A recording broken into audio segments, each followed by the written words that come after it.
What really happened with your host, Mike Rivero. You're listening to the Republic Broadcasting Network, where you'll find out what the Fukushima's going on. And aloha, America. Welcome to our show today. It is Tuesday, December 20th, 2016. Only 5 more days till Christmas, 4 more days of Christmas shopping here, and everybody's scurrying around trying to figure out what we're going to get on what little money we've actually got to spend here. And we've got a lot of stuff to talk about today. The phone lines are open, 800-313-9443, 800-313-9443. Mike is in our control room, twiddling the dials, keeping us out of trouble, and ready to answer the phone when you call on in.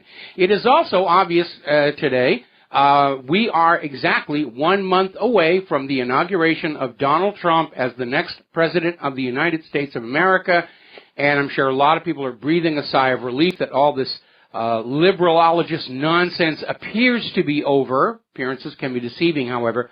But I would urge caution, because what we're going to see, this is going to be a rough month between now and the inauguration, because everybody who had an agenda they were pushing under Obama that was going to presumably carry forward under Hillary, they're going to be trying to make it a fact on the ground, so to speak, before Donald Trump can take office. The war hawks are going to try and get a hot war going. The immigration refugee boosters are going to try and get as many people across the border before the border gets shut. And we're going to see a lot of stuff going on here. And so it's going to be a tumultuous month going into the new year. Now, as you know, yesterday we had the meeting of the Electoral College, which basically, for the most part, followed along with history, tradition, and state law, and voted with the vote of the states. And as a real slap in the face, everyone was talking about faithless electors abandoning Donald Trump. Actually, more electors abandoned Hillary than Trump, more than twice as many.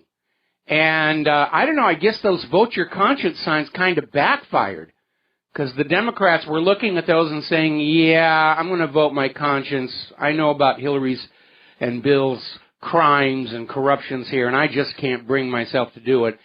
Turned out we had a faithless elector right here in Hawaii. Hawaii has 4 electoral votes, and one of them voted for Senator Bernie Sanders, which is a violation of Hawaii state law that says the electors must go with the votes, the results of the state.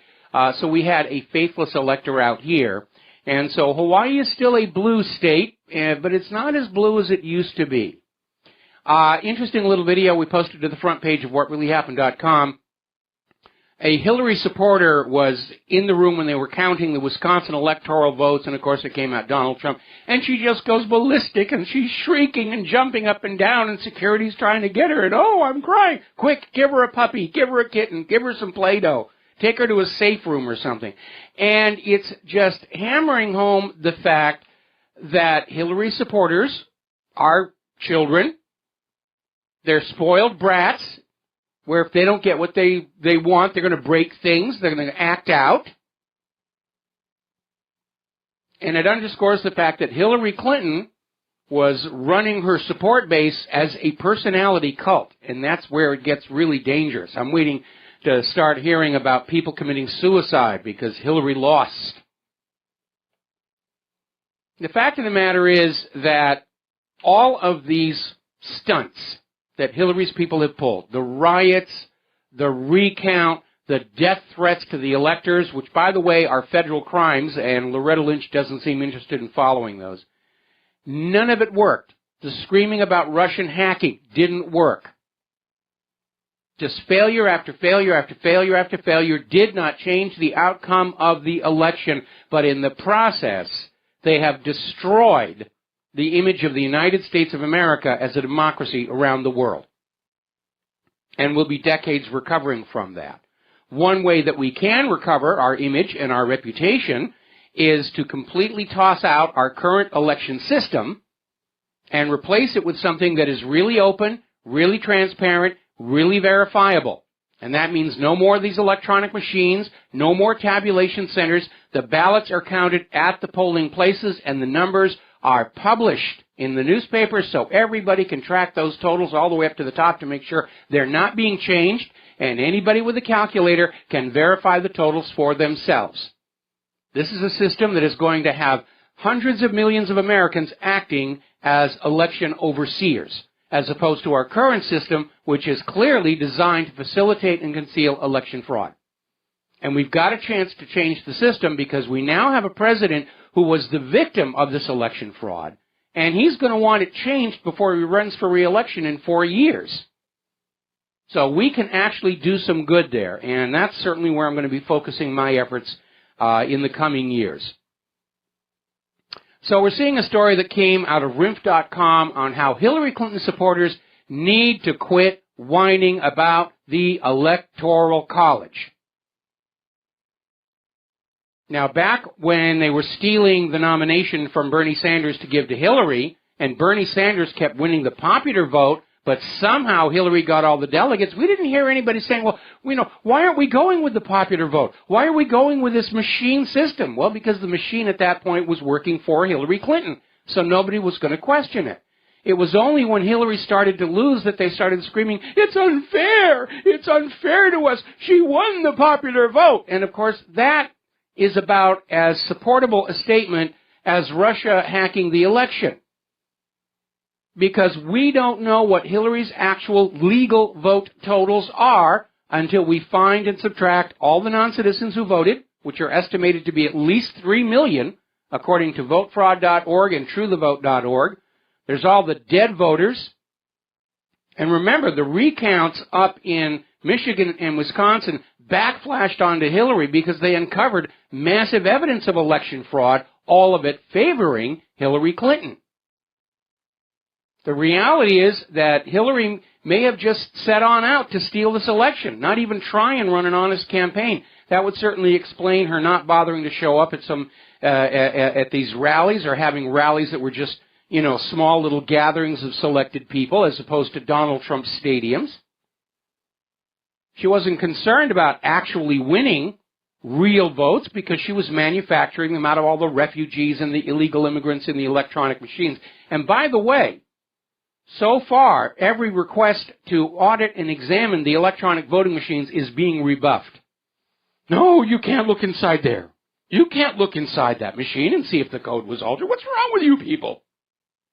We have all these stories about how there were far more votes than voters in precincts that Hillary won. I mean, it's almost like they weren't even trying to hide the fact that there was election fraud, because Hillary was going to win and none dare call it election fraud. Not when it prospers. Well, it didn't prosper this time. And we've got an opportunity here, a president who's going to be fully on board with saying, yeah, this system needs to be changed and made into something honest and fair and accurate and transparent that the American people can have confidence and trust in, which will build the confidence and trust in the rest of the world that America really is a constitutional republic with a democratically elected leadership.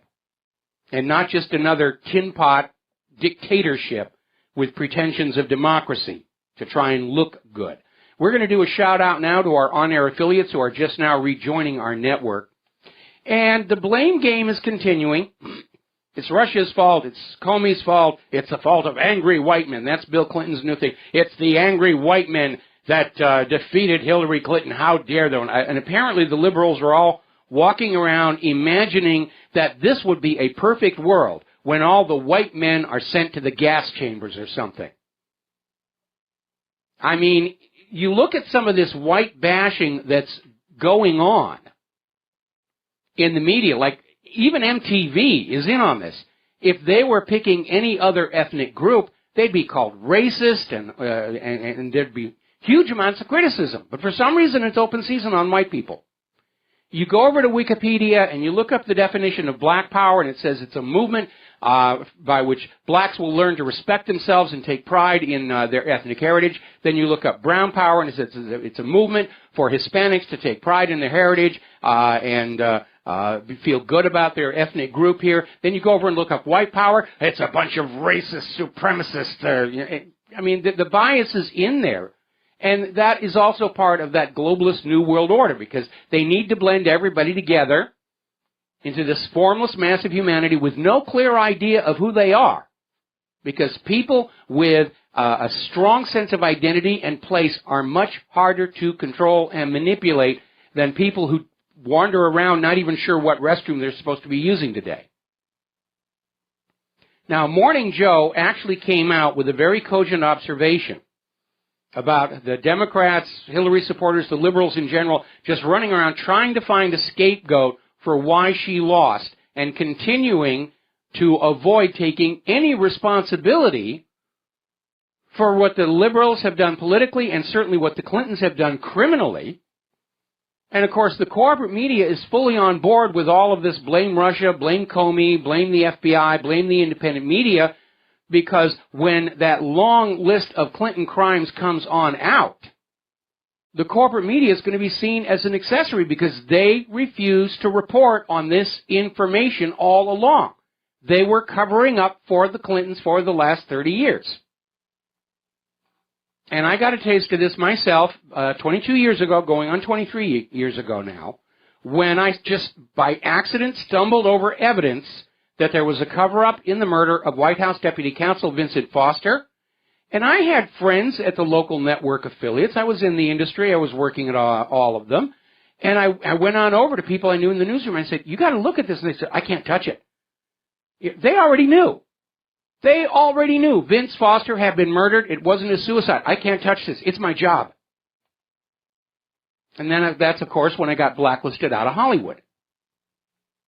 So the corporate media that dares to call itself the real news and smear the independent media as fake have been part of the cover-up of the Clinton corruptions all along. They are complicit. They are accessories. They are guilty. And that's why they're fully on board. We're going to blame Putin. We're going to blame the man in the moon. We're going to blame the monster that lives in my child's bedroom closet for the defeat of Hillary. It's the angry white males and so forth.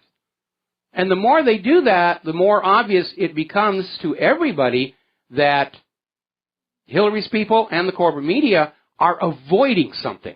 And they actually started talking about this on Morning Joe. They will not accept responsibility for what they've done. And that really is the heart of the problem. And now a lot of people who did support the Clintons, did support Hillary, are now feeling like they're being treated badly. They're not getting any gratitude back here. I mean, the Obama coalition was in Hillary Clinton's pocket. The Clinton machine was in Hillary Clinton's pockets. The corporate media, Hollywood, the universities were in Hillary Clinton's pockets. The minorities, the Hispanics, gays, women, millennials, not so much millennials, illegal immigrants, refugees were all in Hillary Clinton's pockets. Hillary Clinton got vast amounts of money from big business, Wall Street, and the Arab world, which is technically illegal. And she still couldn't win because the real issue wasn't the FBI investigation, wasn't James Comey, wasn't angry white men. It was that the American people have been educated as to what the real nature of our politicians has been by the independent media. Because it's not our job to cover up for the political class. Our job is to keep the American people fully informed so they can make good choices in the spirit of Thomas Jefferson. That's where we are right now. Now then, Congressman Peter King is on the warpath. He's now accusing the director of the CIA, John Brennan, of trying to do a political hit job on Donald Trump because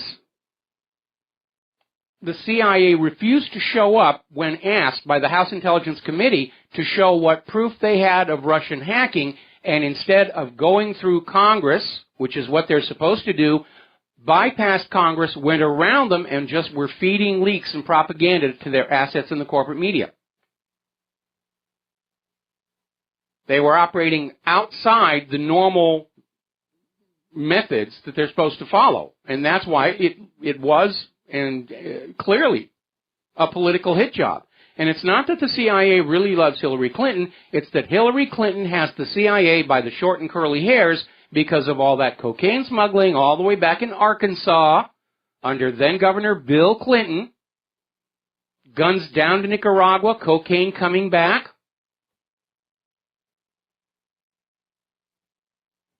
And she can blackmail the CIA with that.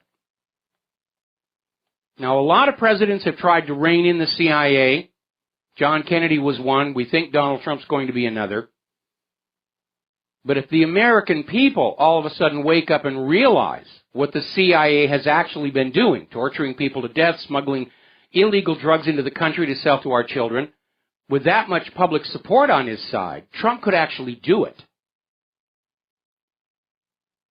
Now, John Podesta is still out there with the talking points. Trump and Trump's allies colluded with Russia on the hacking. And again, there's absolutely nothing to support any of these allegations. Now, Glenn Greenwald was being interviewed on Tucker Carlson's show Monday and said, we should be extremely skeptical of this CIA report. They're wrong all the time. And he's being generous. The CIA lies all the time. They even lied to John Kennedy to sucker him into that Bay of Pigs fiasco. The CIA sees itself as really running the country.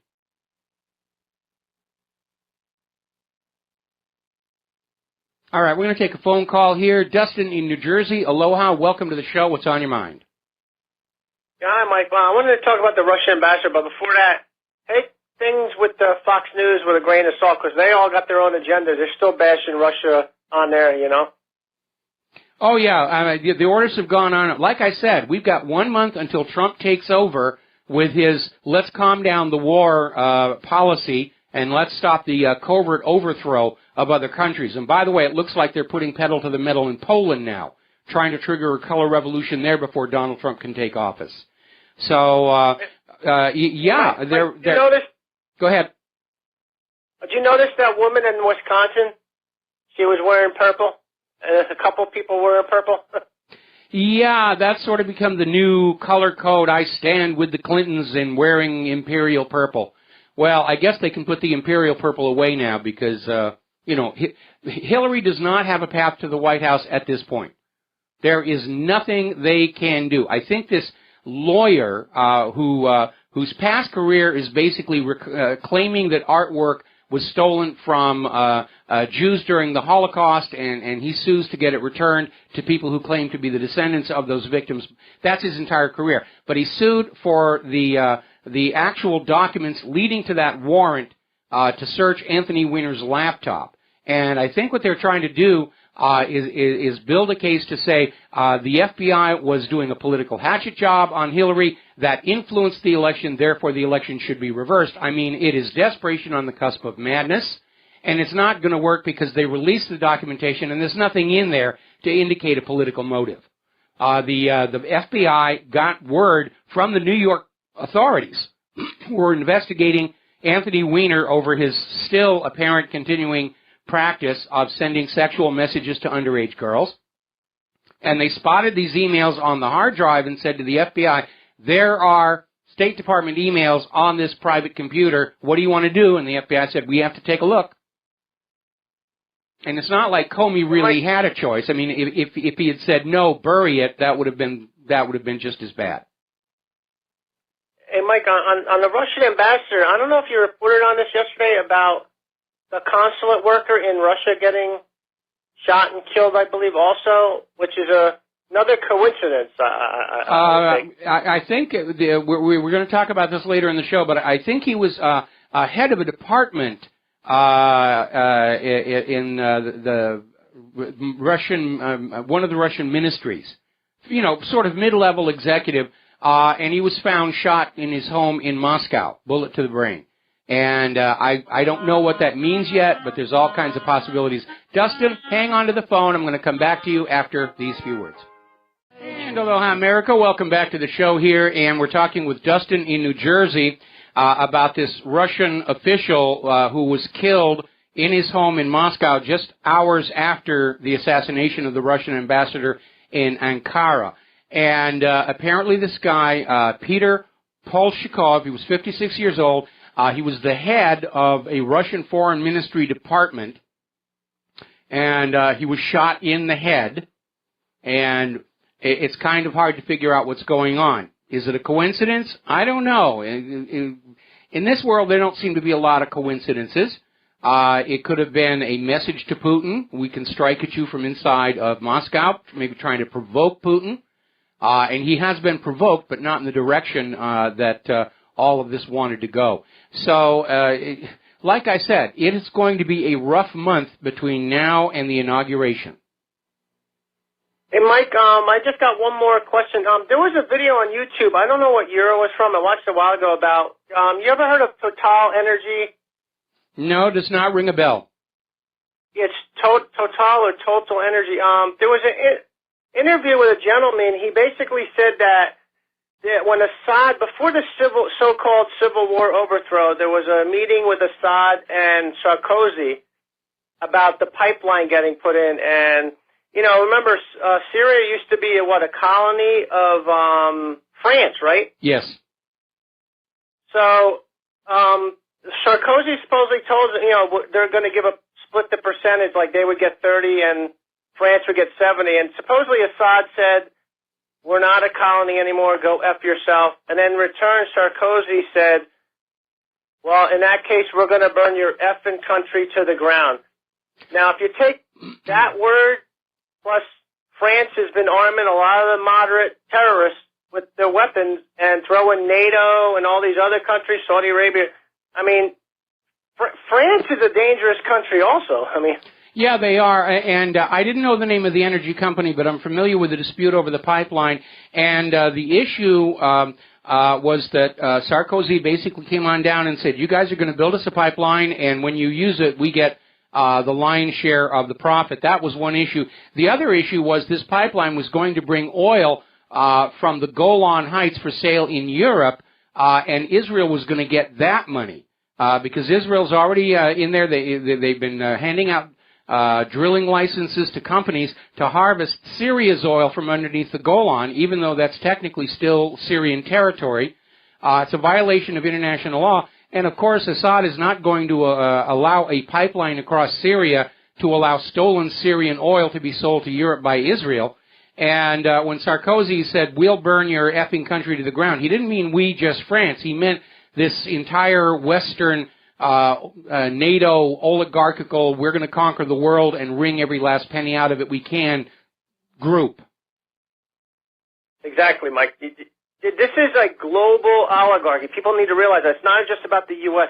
It's a small group of people that do not want to lose their power. So Trump's got to be really careful because U.S. is I have to say, one of the main players of this whole thing. And with Trump can throw a monkey wrench in this whole plan. Well, Trump certainly has the monkey wrench, but the New World Order globalist fascist agenda is in serious trouble on many, many fronts.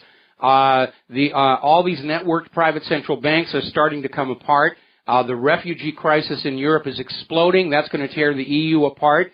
And we're seeing this pushback against globalism in the rise of really intense nationalistic fervor in countries all around the world, including here in the United States. It's just a shame how people turn nationalism into some crime. Well, that's because they always go back and link it to the Nazis, the National Socialists. You don't want to be a Nazi, so you can't be in love with your nation or you're a Nazi. I mean, they've actually made that comment during the election year. Anybody who's for a strong America, they're just a reincarnation of the Nazis. It's time for globalism. And globalism has got some serious design flaws built into it, which I've commented on before. But it is in serious trouble right now, and at some point, Soros is going to run out of money that he can pour into this thing.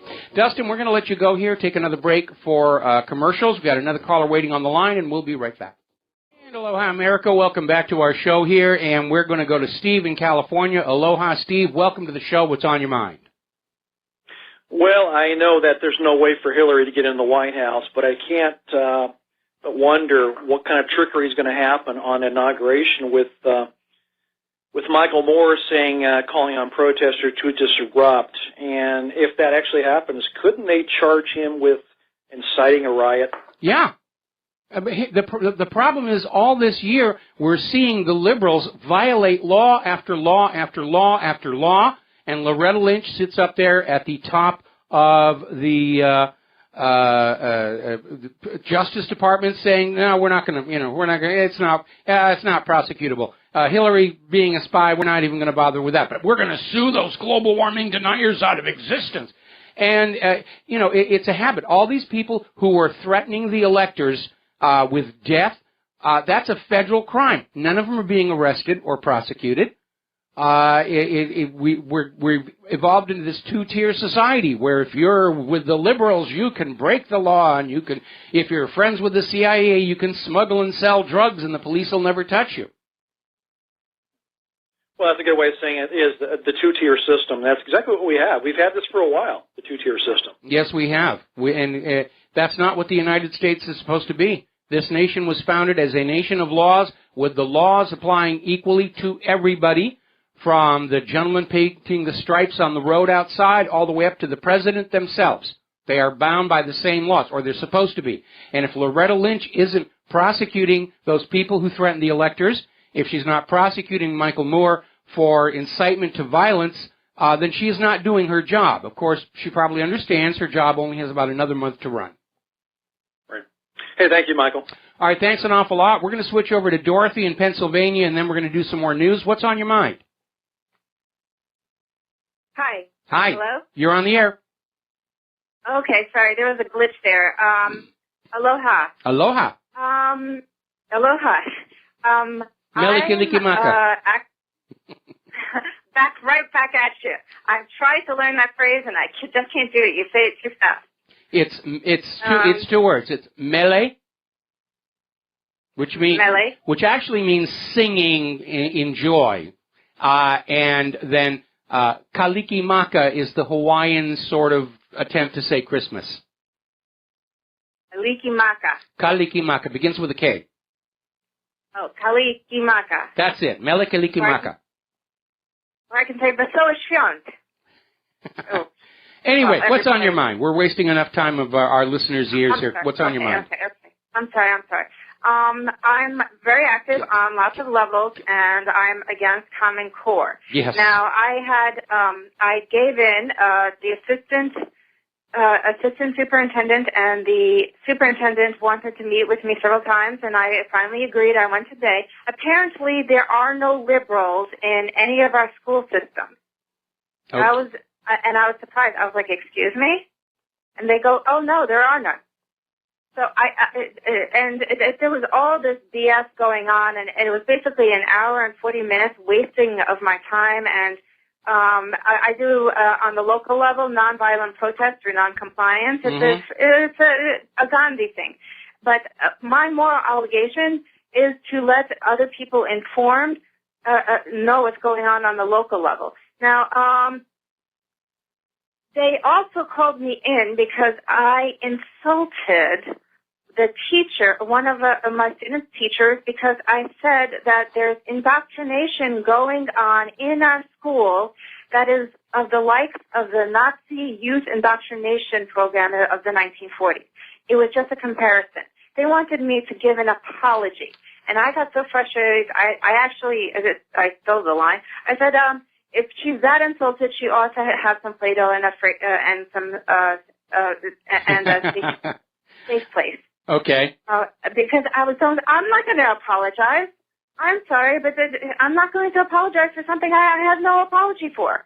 You have a First Amendment right to your opinion, and the Constitution, contrary to the Common Core philosophy, the Constitution does not end at the school ground borders. And unfortunately, we're seeing, you're absolutely right, there's so much indoctrination going on of kids. I was talking with Claire just the other day.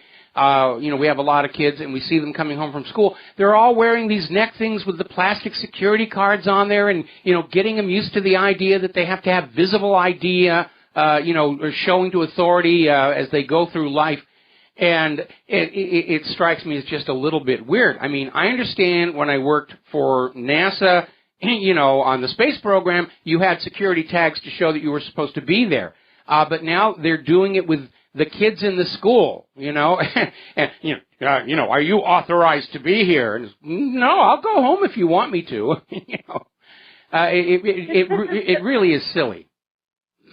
If I can just interrupt for just one moment. On Friday, I met with the principal, and she actually admitted to me that she's a liberal. So that's just a complete nonsense right there. But I think there's a pushback because now, Common Core is supposedly going to be thrown out. I would really love to see it being thrown out. But apparently anybody who thinks that liberals are in charge of the school system, it's a conspiracy theory. And I see that as... Yeah, we're going to see that. And you're right. Liberals have infiltrated education to a very dangerous degree, not just at the public school level, but our universities. When I was a kid, college was someplace where you went to explore new ideas and how you were going to run the world when you got out of college and became part of that. And today, colleges and universities are just the strictest of enforcers of liberal dogma. And we're hearing all these stories about students who go on in and they ask a challenging question. And in my day, you'd get a debate going where everybody would say, okay, this is right, maybe this is wrong. And today, anybody who dares ask a question, whether it's about Israel and Palestine or human-caused global warming, they're treated like lepers. And it's only costing these kids, $60,000, $70,000 in student loan debt to go through this. That's a shame. Do you have any prediction on how long it'll be before we actually get our school systems up and running the way they ought to be? Well, the problem is I'm a great believer that the local community should be setting the school curriculum. Because what is an appropriate education for people in the farmlands of Nebraska is wholly inappropriate for kids in inner city New York. You need a different set of skills and experience in those two different places, and yet the principle of Common Core is a one-size-fits-all, nationally imposed educational standard, which provably is not really educating anybody. As you say, it's indoctrination. They're not teaching the kids to think. They're not teaching them to evaluate and analyze and deduce. It is rote memorization, and we have seen in the Common Core curriculum, they're trying to rewrite the Constitution and indoctrinate the kids into believing that the Bill of Rights is kind of an option when it comes to the government. It's so true, especially with the Second Amendment. Yes. The First Amendment, all of the amendments. Yeah, absolutely. Well, Thank you for taking my call. You're welcome. The fact that they're demanding you apologize is telling you they've got no respect for your First Amendment rights. But fortunately, Trump's education secretary is very much pro-school choice. In other words, if you're a parent and your kid is in a public school under Common Core, you will be allowed to say, I'm taking my kid to a charter school or homeschool or some other private education and get away from all this nonsense. So there's light at the end of the tunnel. Yes, and it's not an oncoming train.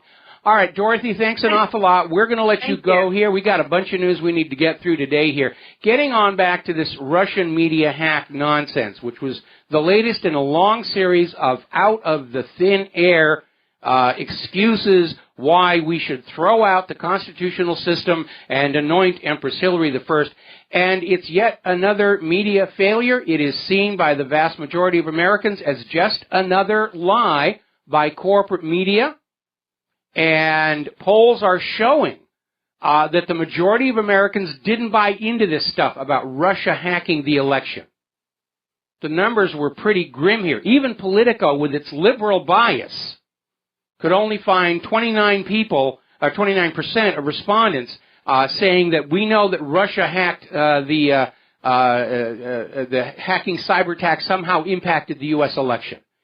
And what this signals to all of us is that, in point of fact, the corporate media tried another lie on the American people.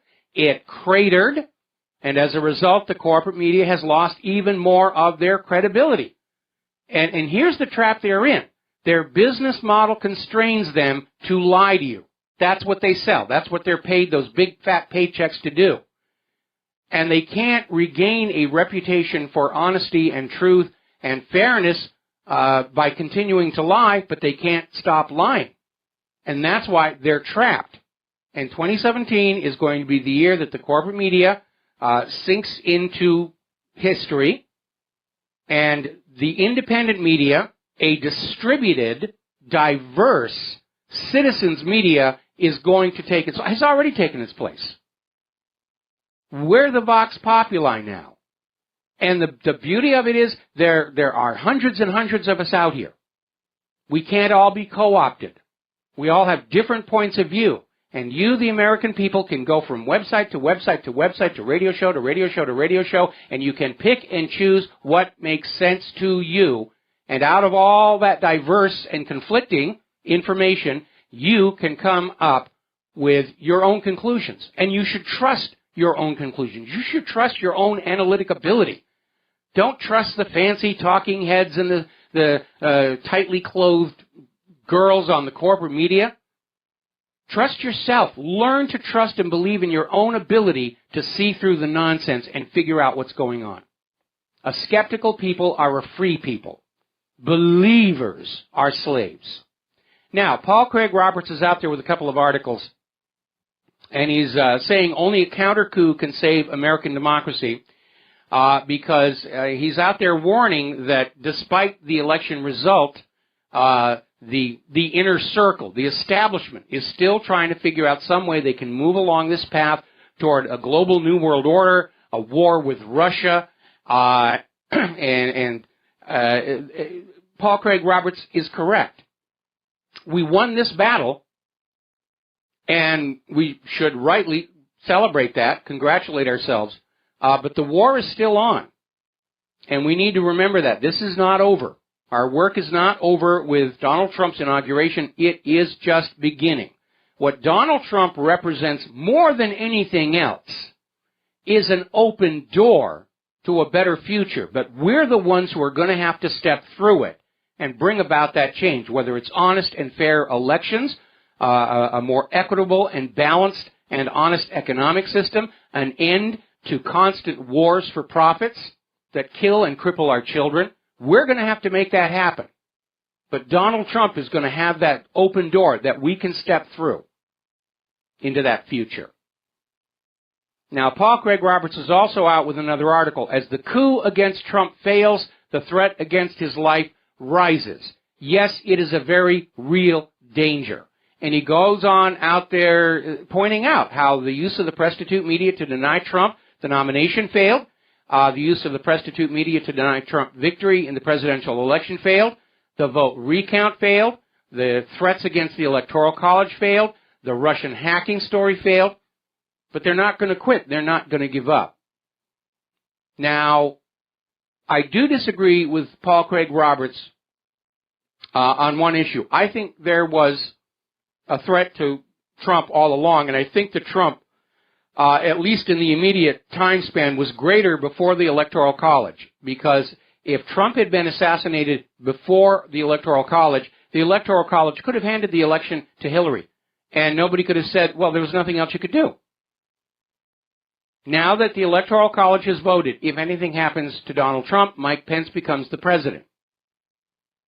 Which doesn't mean that somewhere down the road that there will be enough angry people to form a conspiracy to assassinate him. And this might be a good time to drag out that copy of Oliver Stone's JFK that's collecting dust in your DVD collection. Brush it off and take another look at it. Because it is a good study on how these things get pulled together. But at this point, I would say assassinating Donald Trump will trigger a civil war. Because nobody is going to believe the crazed lone gunman in the book depository bovine excrement this time around. We know better. We're sadder but wiser Americans. And we understand how we've been fooled and lied to before, and we won't get fooled again. Now, Roger Stone has launched a petition demanding that the Trump administration investigate and prosecute Hillary Clinton and her family for breaches of the law. Now, Donald Trump has been walking a very fine line. I'm sure he understands that talking tough about going after the Clintons criminally might have been the crossover point that would result in an assassination attempt before the Electoral College. So he's out there saying it's not a priority. I'm not out for revenge. And he shouldn't be out for revenge. But let us not forget, he does have his job to do as president. And part of that is the Department of Justice and the prosecution of crimes of all kinds. And I think the Clintons should be investigated. I think the crime should be exposed. And I don't think it should take a petition to convince Donald Trump to do his job, because that will be his job. And I think Trump needs to understand as well, if he does not get that Clinton Foundation looked at, and that hub of corruption, that slush fund, that giant multi-billion-dollar slush fund that was used against him this election, if that doesn't get shut down, he's going to be facing it again in 4 years' time, and I don't think he wants to do that. Now, meanwhile, Barack Obama is well on his way to the record books for granting the most number of pardons and commutations of any president in history. It's now nearly 1,200 federal prisoners. Most of them are drug criminals, cocaine dealers. I guess they're CIA assets that got caught. And Obama's letting them out. Meanwhile, Leonard Peltier and Mumia al-Jamal, who are arguably framed for crimes committed by other parties, remain in prison to this day. Now, if anybody from the Trump campaign is listening, you all know how hard we over here worked to defeat Hillary Clinton. And I'm asking for one thing in return. Pardons for Leonard Peltier and Mumia al-Jamal. That's it. Do that, I'm a happy camper. All debts are paid. We got to take a break for commercials, and we'll be back after these few words. Hi, America. Welcome back to the show here. And what we're going to be seeing here as part of the Trump administration is a rolling back of the neocon foreign policy takeover that began back in the 1990s with the Project for the New American Century. And they're still around. They changed their name, but it's the same people, and their goal is still the same as it was back then. 100 years of war by the United States on every other country on earth to make them all love us and give us their wealth. And one thing Trump stated during the campaign was that he's going to bring an end to this practice of U.S. covert overthrow of governments around the world.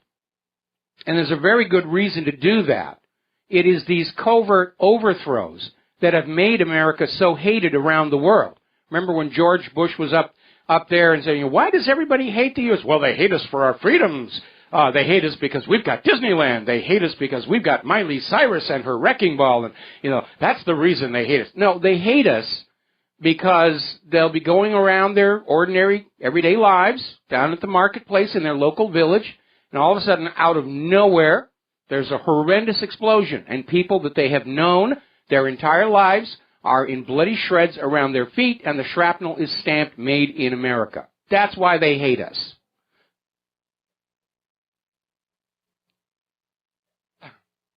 Sorry about that. And every country that has been successfully regime changed by the United States, the people will suffer. We saw it in Iran in 1953, until finally the Iranians revolted in 1979. We saw it in Chile in 1973. And the people who are living in these countries have figured out the decline in their standard of living, their decline in personal wealth and freedom, is caused by the U.S. government's influence from outside. And they're sick and tired of it. And one of the reasons the U.S. is having so many problems in Syria, Libya, Yemen, Afghanistan, Iraq, is the world is now awake to what's really been going on. See, back in the 1950s, when the U.S. was playing these kind of games, they could succeed in propagandizing the people of, for example, Iran, that what had happened with Mossadegh being kicked out and the Shah taking over represented a popular revolution. This was the choice of the Iranian people to bring in a dictator. Well, now we know that that's not what's really going on. And that's why Ukraine is such a mess. Because the Ukrainian people know that Poroshenko is not there for the Ukrainian people or Ukraine. He's there as a U.S. puppet to drag them into the slavery of the European Central Bank and to plunder Ukraine's resources for Western corporations. So that old methodology of covert regime change, it's failing.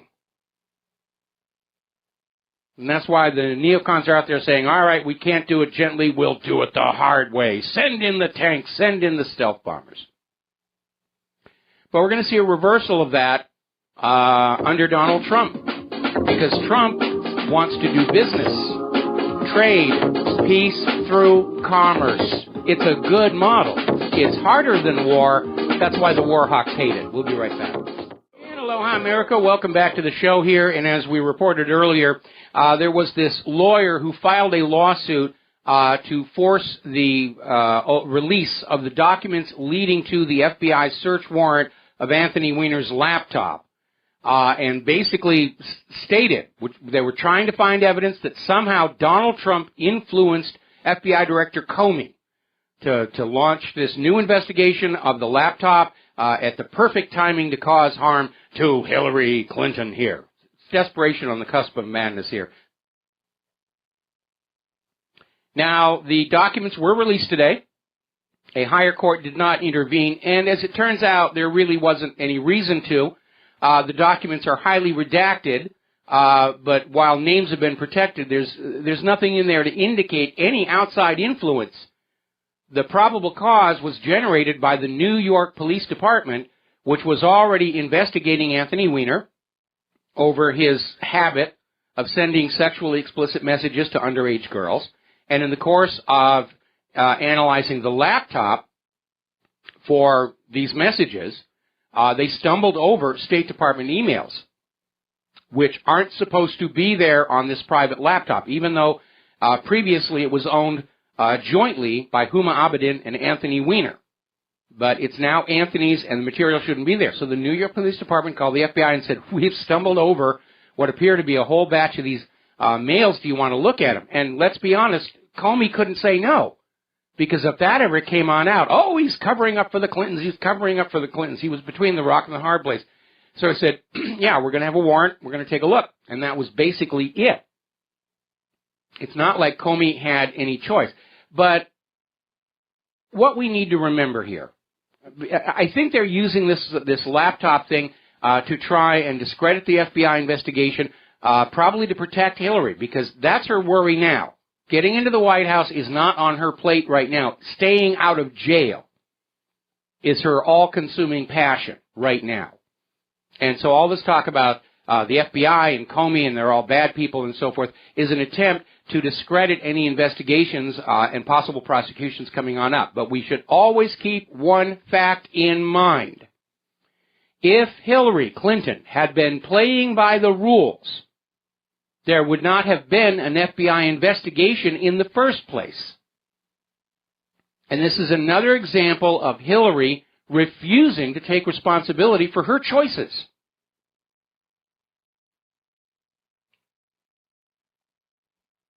So, now then, back to the debate over real news, fake news, so forth and so on. And it is almost laughable to see the corporate media with this long history of hoaxes, frauds, and deceptions perpetrated against the American people to sell us products, to sell us wars, to sell us favored candidates, to come on out and stand up and say, we're the real media, and that independent media that refuses to follow our agenda, they're the fakes here.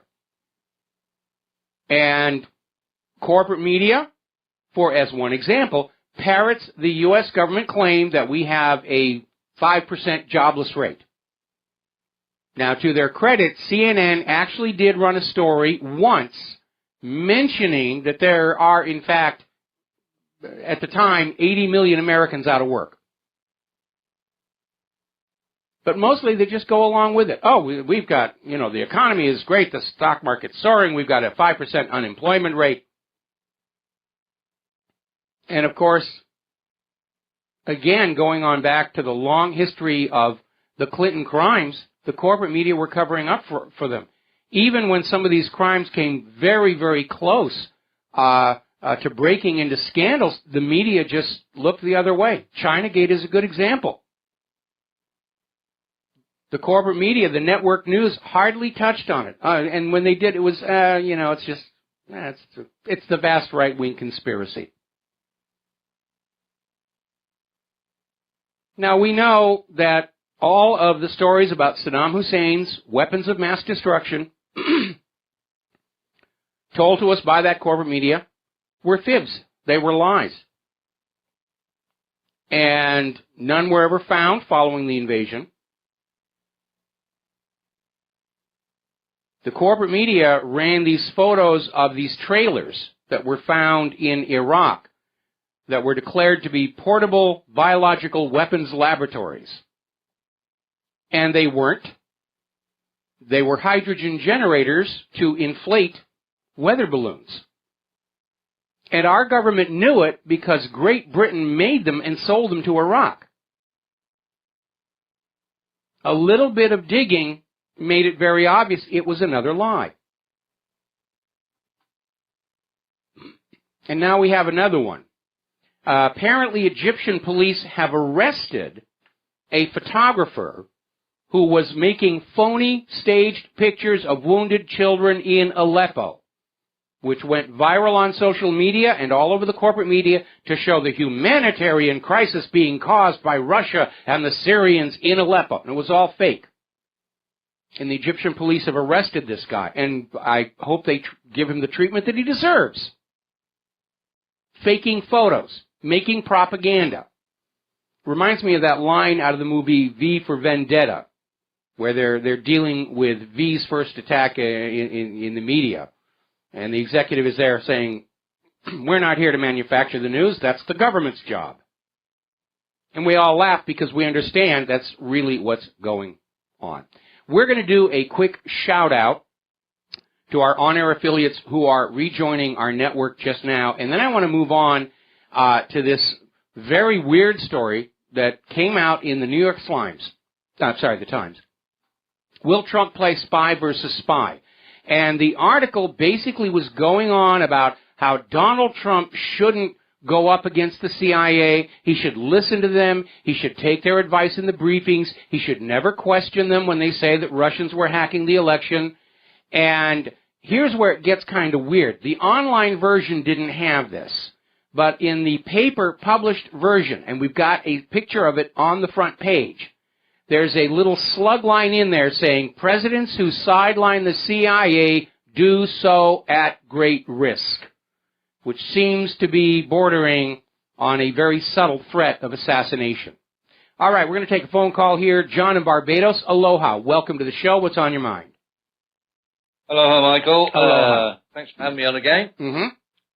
I've been looking at this nonsense in Germany with this truck and the Russian ambassador kill. Mm-hmm. And I can tie them together because what it did, it knocked off the main news streams all talk of these NATO intelligence officers captured in Aleppo. And I think that's why it was done.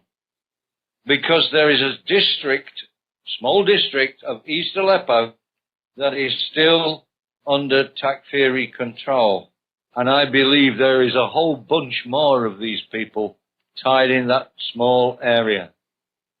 And I think that these two incidents were designed specifically to knock off from the media this story about all these NATO intelligence officers being caught.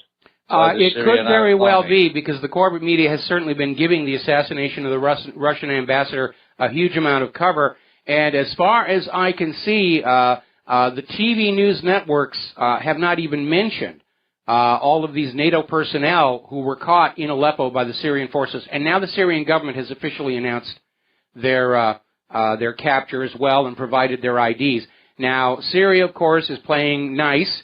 They're pretending to go along with this idea that all of these people were just observers and they weren't actually taking part in combat or training or anything, and they're arranging to send them all home to defuse the situation.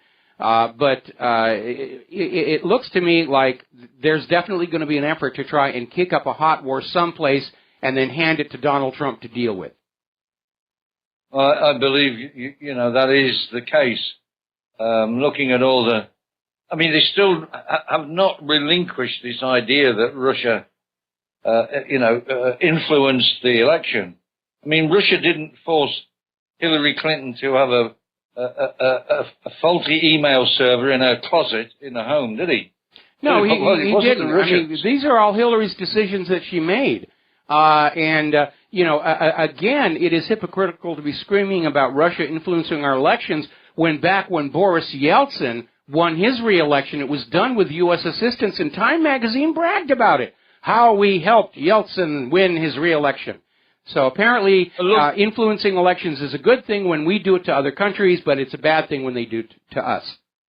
Well, I look at the election in Iran when Ahmadinejad was running. All the signs yes. that were in English, even. They were in English. I mean, it was obvious that the BBC was pushing out a load of propaganda. Yeah, nonsense. You're absolutely right about that. And the CIA has a long history of rigging elections in other countries, and this year they tried to rig the election in this one, and they fell flat on their face. It sort of reminds me of that comment by Deep Throat during the whole Watergate scandal, saying, you know, forget about the best and the brightest. The truth is, these guys aren't very bright. And, you know, it's actually kind of true. Yes, a lot of the CIA have gone through the privileged education, Yale, Skull and Bones and everything, but it doesn't necessarily mean they're particularly smart. They just have advantages and privileges, and they believe that they're smart because they work for an intelligence agency. But the impression I got from them the one time that I had a brush up against them that I was aware of, they came across as mafia thugs wrapped in the flag. Well, what convinces me is that if you look at the corporate media in America, they studiously avoid all the crimes, all the deceptions, all the lies, all the corruption of the DNC and Hillary Clinton throughout the whole election. They just don't report it. It's swept under the carpet, and yet I believe that was one of the main reasons why the WikiLeaks releases were so effective in waking people up, because nobody has ever disputed that these emails that were released are false or messed about with or changed in any way. They were just released as is. Well, the reason for that is much of the emails were actually already in the public record from the various investigations by the Congress, Judicial Watch, and so forth. So there was confirmation as to the content of the emails. WikiLeaks definitely got it into the public eye, and I don't think it was necessarily the wake-up for the American people, because the American people had been learning about this stuff from the independent media, and even before the WikiLeaks release, the audience numbers for the independent media were already above those for the corporate media. I think the WikiLeaks just kind of was the final confirmation and verification that, hey, yes, this has really been going on. The corporate media is lying to us. Our politicians really are this corrupt, and we're in trouble unless we are able to kick out the current establishment and start bringing some new blood in. Well, I mean, who could believe that the corporate media would hold a gun to their heads and pull the trigger twice? You know, they're killing themselves. They are. They're trapped. They're trapped by their business model. Their business model is they are paid huge amounts of money to lie. They can't start telling the truth. But telling the truth and being fair and honest and accurate is the only way they can start to rebuild their credibility and their audience. And even then, that would take decades to do. Trust arrives on foot but departs on horseback. Well, now that Mr. Trump has been confirmed as the president-elect, my job now is to really hold his feet to the fire and look at what he's doing and where he's going. And we can all keep him on his toes, should we say. Well, we need to be very, very cautious, because we know that Trump is dealing with an obstructionist Congress who are going to try and block his attempts to change things. We know he's facing a hostile corporate media that is going to lie and misrepresent what he says and does. And, of course, he is taking up this adversarial position with the Central Intelligence Agency. Now, author Ed Klein was on Fox and Friends Weekend saying that Obama and Hillary are now setting up a shadow government, an organization that will directly oppose Trump's presidency and make sure that he cannot change any of their agendas they have put in place. And so there are a lot of people aligned against Donald Trump, and the only thing that's going to balance that is we, the American people, have to stand shoulder to shoulder with Trump and back him up on all this stuff. We're going to have to literally stare down the Congress, stare down the corporate media, and stare down the corrupted officials behind all this. I had a real laugh when Barack Obama came out and warned Mr. Trump against issuing too many executive orders. That was funny. That was hilarious here. But what Obama is concerned about is that Donald Trump is going to get out that executive order pen and start to countermand all of Obama's executive orders. And that's what he's trying to head on up. Hillary and Obama are basically trying to set up a situation where Trump can't change things too much until they can finally get a liberal Democrat back into that gosh darned Oval Office, or at least part of the narcocracy, another Bush or another Clinton, and they're getting ready to run Chelsea for the House of Representatives, get her on her path to the White House. Well, as long as Mr. Trump's one of his main priorities to change the way the elections are run into an honest election system, I think they'll be on the losing side yet again. I think so, and that's why changing the election system is a priority for me. And we have a president who's going to be on board with that.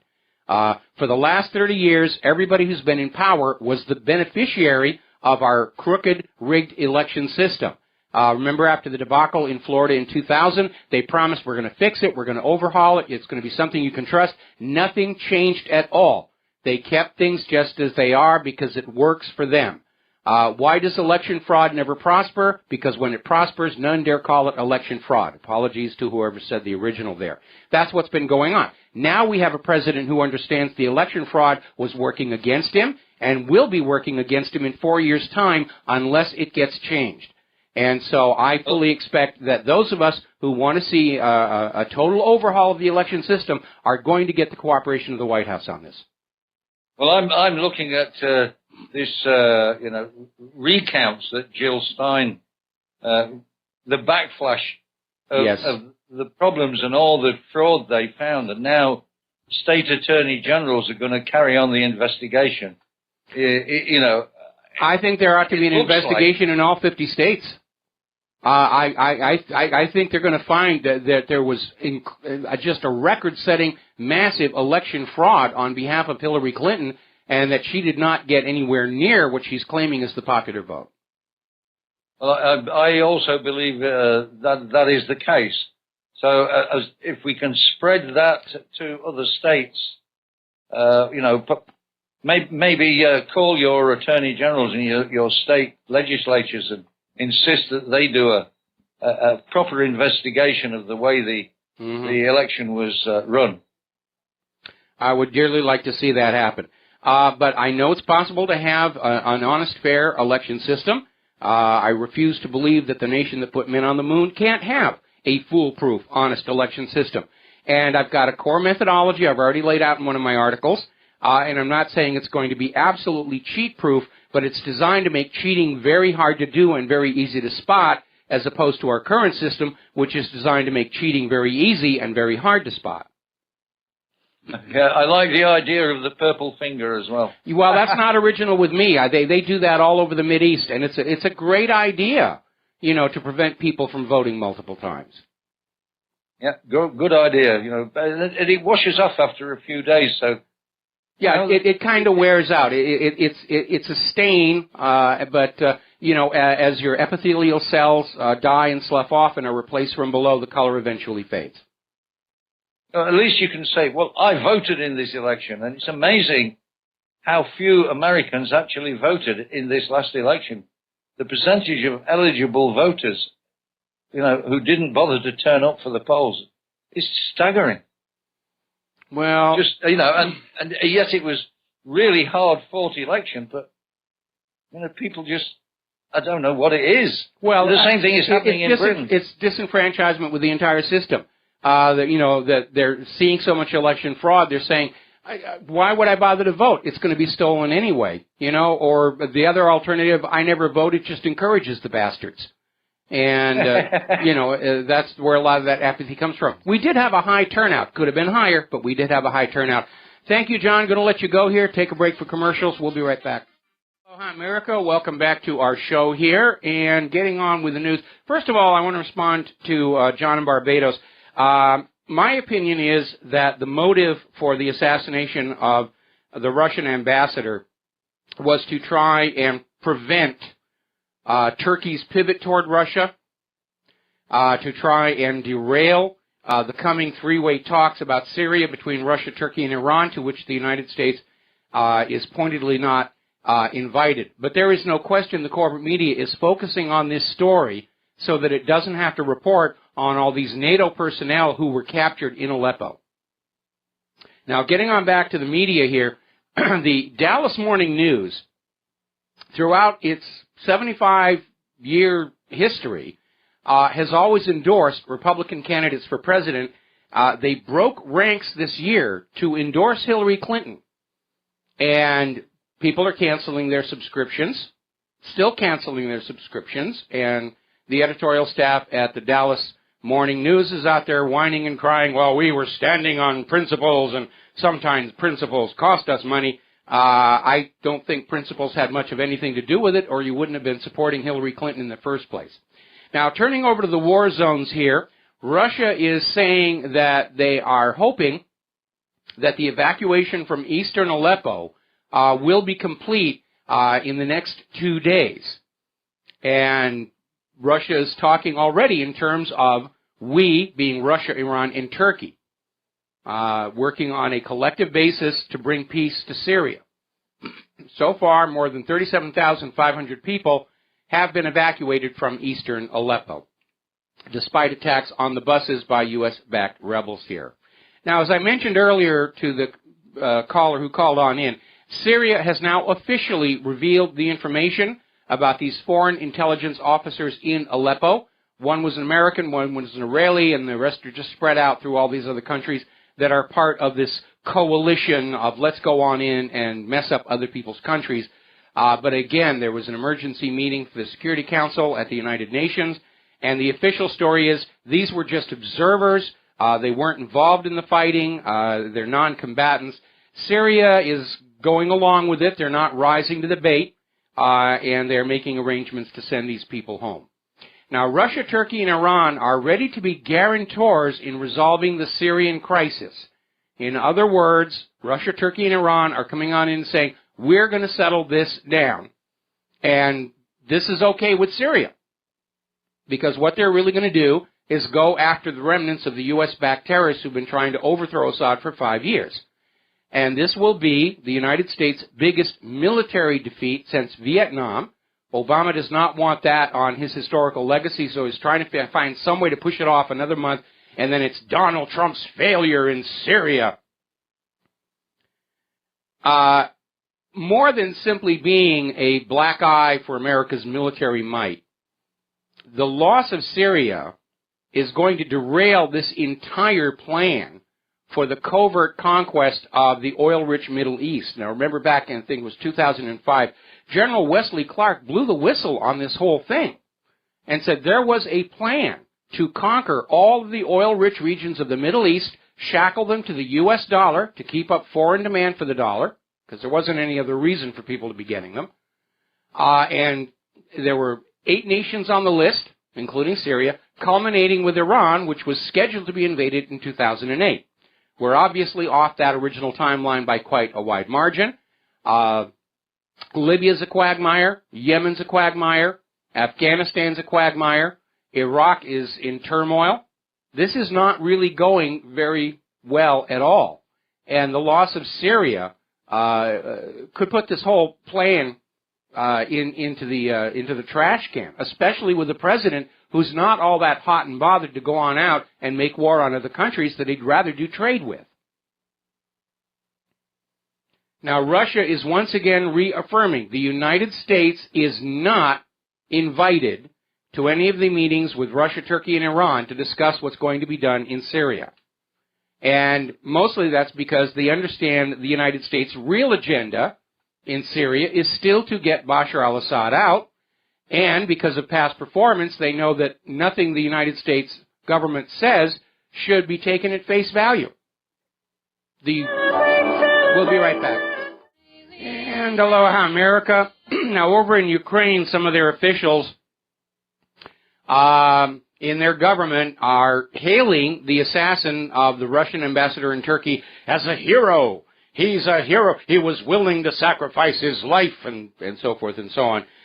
So amping up the provocation against Putin, and forgetting that under the international rules of diplomacy, it's supposed to be hands-off on the ambassadors. And like I said the other day, we're in Archduke Ferdinand territory on this particular issue. Now, what's really kind of interesting, there's been a new video of the assassination that has surfaced. We've linked to the front of what really happened. Actually, one of our members did. It's taken from another angle, and it starts a lot earlier before the actual assassination. And the guy who's the assassin is just standing there in the back. And to be very honest, they keep saying he's an off-duty police officer. But it looks like he's supposed to be there. He looks like he's part of the security detail. Nobody challenges him. He's in the background. He's actually seen by the primary camera. And he just stands there waiting and waiting and waiting and waiting and waiting for, I guess, his cue or something. But from the non-reaction of everybody else around there and the news crews, it looks like he was supposed to be there, that he wasn't really off-duty. So we'll see what's going on. Getting on back to the motivation, though, if the assassination was intended to stop the Russia-Turkey-Iran meeting on Syria and the Turkish pivot toward Russia, it has failed miserably. Worse than that, or better than that, depending upon your point of view, it has backflashed, handing Putin full justification to pound those U.S.-backed forces inside Syria into the dust. Now, the Turkish media is out there saying that the U.S. and the CIA were behind this assassination to try and cause a ruckus. And there is certainly a link going through that cleric, Fethullah Gulen, who Turkish authorities, according to the Jerusalem Post, Turkish authorities were investigating this assassin for links to Gulen. Gulen, of course, is living in asylum in Pennsylvania and is known to be connected with CIA, is very well funded. So there's the pipeline. CIA goes to Gulen, says, Gulen, tell this guy to pop. The guy off, tell him we got an escape route planned for him, and boy, will he be surprised when we rush in and kill him so he can't talk. Now, speaking of pipelines and the unhealthy influence they have over foreign policy, the Turk Stream pipeline has now been tentatively approved by Russia. This is a pipeline that is going to link Turkey and Russia, bring Russian petroleum into that part of the world without going through the pipelines currently owned by Western interests. And that is a big threat. People don't understand just how much those pipelines cost originally, how often the routing for a pipeline can trigger a war, as was the case with Afghanistan, and how much money is generated by that pipeline for the service of delivering oil and gas from point A to point B. And the concern, certainly for America's petroleum corporations, is that more and more of the world's oil is now flowing around outside their direct control.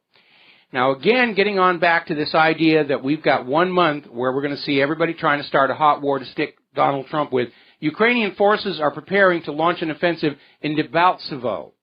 And apparently they're already shelling positions of the Lugansk People's Republic and getting ready to mount an outright invasion.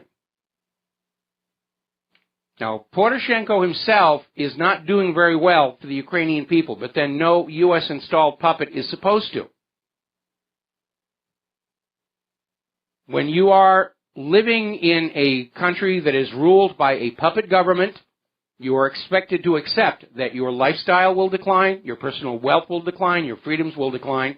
Apparently, the situation with human rights in Ukraine is considered close to catastrophic because of all the laws that Poroshenko is putting on out. You can't speak what's on your mind. You can't talk. You can't communicate. Aggressive actions against the Ukrainian Orthodox Church. Apparently systematic use of torture, illegal arrest, reprisals against unfavorable persons. I guess in this country they would call them the deplorables. Ukraine is a dictatorship, courtesy of the United States government. Now, down in Iraq, there is a push to bar dual nationals from top government positions. Now, Iraq originally had that as a rule. If you're in our government, you are our citizen only. You are not a dual national with possible questionable allegiances to outside powers. And that changed in 2008 when the Americans invaded and the U.S. Occupation Authority issued a decree saying foreign nationals can now serve in the top government posts of Iraq. 3 years later, an Iraqi law replaced it, and now there's and it said the very top positions have to be reserved for people who are citizens only of Iraq. But now there's a bigger push to say we want a government that is composed solely of people who live in Iraq, who are Iraqi, who grow up here, who are not from other countries, not loyal to other countries. And by golly, we need that here. We need that here in the United States of America. Because no government can serve two masters. And a government that serves Israel cannot, does not, and will not serve the American people. Remember how they were trying to shove Ted Cruz at us when they were still trying to get Donald Trump out of the primaries? It was like, he's not qualified. The Constitution says a natural-born U.S. citizen. That's okay. He's Canadian. That's close enough. Now, the U.S. has tried to fan up this issue over China seizing this U.S. underwater drone into a big stink. China has diffused the situation by offering to send it back. Donald Trump is out there joking that we should let China keep it since we bought most of the circuit boards and integrated circuit chips and parts from China in the first place to build it. And China is basically saying they didn't know what it was when they found it. They thought it was floating debris in a navigational channel, and they were simply cleaning it up rather than let somebody run into it and possibly damage their ships. They didn't know it was a U.S. drone. Now they do. They're going to send it on back. Now, we have been talking about America's deplorable weapon systems. The most expensive weapons on earth, huge profit makers for the defense contractors, the military-industrial complex, huge kickbacks and campaign donations for their favored politicians, wonderful little double-dipping deals for Pentagon officials who do their 20 in the military services, retire with a full pension, and then get a highly paid job with the very same defense contractors they were sending contracts to while at the Pentagon. It's just a big money-making rip-off, and it's producing junk. We've been talking about the F-35, talking about the Independence and Freedom class littoral combat ships, the disastrous Gerald R. Ford, and now, of course, we've got the Zumwalt class destroyers, one of which lost both propeller shafts to a leak in the shaft seals that shorted out the drive motors, and it literally ran aground in the Panama Canal, had to be towed on out. As it turns out, like the Gerald R. Ford, it may have all this whiz-bang technology, but it's not really working. It was originally supposed to provide the naval artillery firepower of the retired Iowa-class battleships. That was taken out. It doesn't really have heavy artillery. It's relying on its missile systems. Its role as a primary anti-submarine warfare asset is in question, in part because of its maneuverability problems. Its anti-air warfare capabilities are inferior to those of the Arleigh Burke. And as it turns out, despite its very Star Wars kind of look, it's not as stealthy as everybody thought it was going to be. they're able to get good radar returns off of it, especially with lower frequency radars. So the U.S. government is committed to 3 of these destroyers. And basically, we're hearing analysts like Eric Wortham, the author and editor of the U.S. Naval Institute's Guide to Combat Fleets of the World, is saying basically the Zumwalt class is a very expensive technology demonstrator project, and that's about all it's good for. And the Warhawks think that we're going to go up against Russia or China with this crud. And again, as I mentioned on yesterday's show, the U.S. was in the same situation in the years leading to World War II. And Harry Truman went on out there, and he started whipping those defense contractors into shape and said, we're giving you a lot of money. You will give us cost-effective weapons for that money. And that was what made him popular, because even back then, everybody understood that these military contractors were just raking in the dough and producing not very good product, hideously expensive. And Truman whipped him into shape, and if he hadn't done it, the outcome of World War II might have actually been slightly different. And we need a new Harry Truman out there whipping these defense contractors into shape. And remember, Eisenhower warned us in his farewell address. He said, be very careful of this military-industrial complex, that it will become a power unto itself, with all of its wealth and political influence, and it will direct America's war policy from inside corporate boardrooms. And that's not where our wars are supposed to be decided on. That is solely the responsibility of the United States Congress under the Constitution. Corporations cannot declare wars. The President cannot declare wars.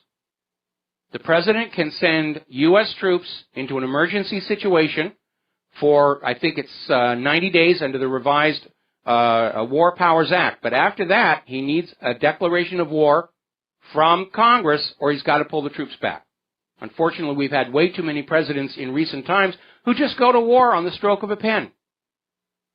And they don't ask Congress for anything, or Congress chickens out and pre-approves all wars this president may decide are just. Now, earlier I mentioned that as part of this mad dash between now and the inauguration to accomplish as many policy goals as possible from the outgoing administration, somebody may have put pedal to the metal over in Poland. There's a big political crisis in Poland where apparently they're talking attempted coups, threats to democracy, and I mean, it's gotten to the point where in the lower house of parliament, opposition lawmakers literally formed a ring around the podium to halt proceedings. And they're talking about attacks on press freedoms. There are angry anti-government demonstrators besieging the parliament. And it already feels like another U.S.-sponsored color revolution that's going on over there to try and bring Poland into line with whatever it is they want Poland to be doing here. Down in Israel, the demolition of Palestinian homes for illegal settlements is surging. They're also rushing to get as much damage done before Trump comes on in. And I know we're seeing a lot of stuff about how Trump is going to do this and Trump is another Israeli stooge. Certainly, looking at the Israeli media, they wanted Hillary Clinton.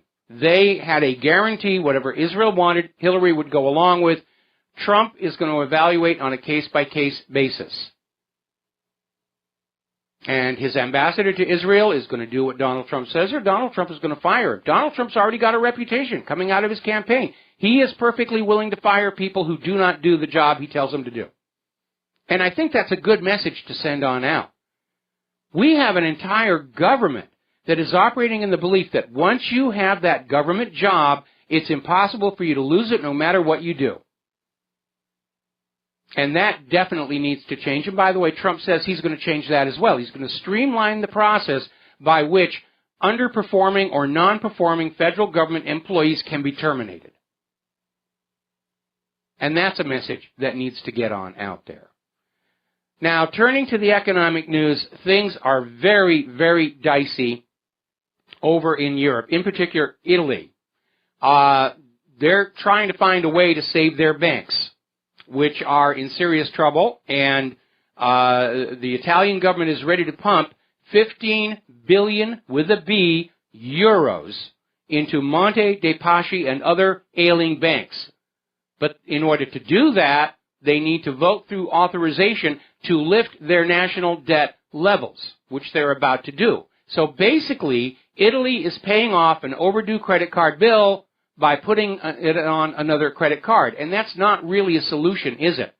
And the more they take away from the people and give to the banks to keep this little pyramid scheme going, the less the people have to carry on commerce, off of which the banks could actually earn money and get out of trouble. This is a one-way trip to economic ruin. But as long as the politicians are listening to the bankers and not to the people on the street, they're not going to change course. Article that came out of Investment Watch blog asking a very valid question. Why are banks still being bailed out in 2016? Back in 2008, we were told this was a one-time only deal. Now it's become a permanent fixture. Take $1 trillion from the people and give it to the banks so the banks can loan it back to the people at interest. Only the people aren't borrowing the money because we don't know that we can pay it back. So the banks get into trouble again. Well, we'll take another $1 trillion from the American people and give it to the banks. It's a dead end. It cannot be kept up forever. And even if they just create the money out of thin air, you still pay for it because of higher prices for things that you're buying with your money in your hand, which is being made worth less and less by all this financial game playing. That was the disaster we were all put on track for when the money stopped being the metal content in the coins in our possession and became these pieces of ink and paper whose value could be changed by the banks and the government. When we had the silver coinage, there was nothing the government or the banks could do to change that value. It was in your hand. It was under your control. That was taken away from us. And we're now on this ink and paper. And the only thing backing up America's ink and paper currency is the future slave labor of you, the American people. And there aren't enough Americans, and certainly not enough jobs, to ever make good on all that Treasury bond debt, and that's another one-way trip to disaster. Now, we'll be right back. And aloha, America. Welcome back to the show. And in one way, I do feel sorry for Donald Trump, and I know that may sound kind of strange. He wanted the job of president, and now he's got it, for good or for bad. But contrary to what the corporate media is telling you about our economy, it is seriously broken.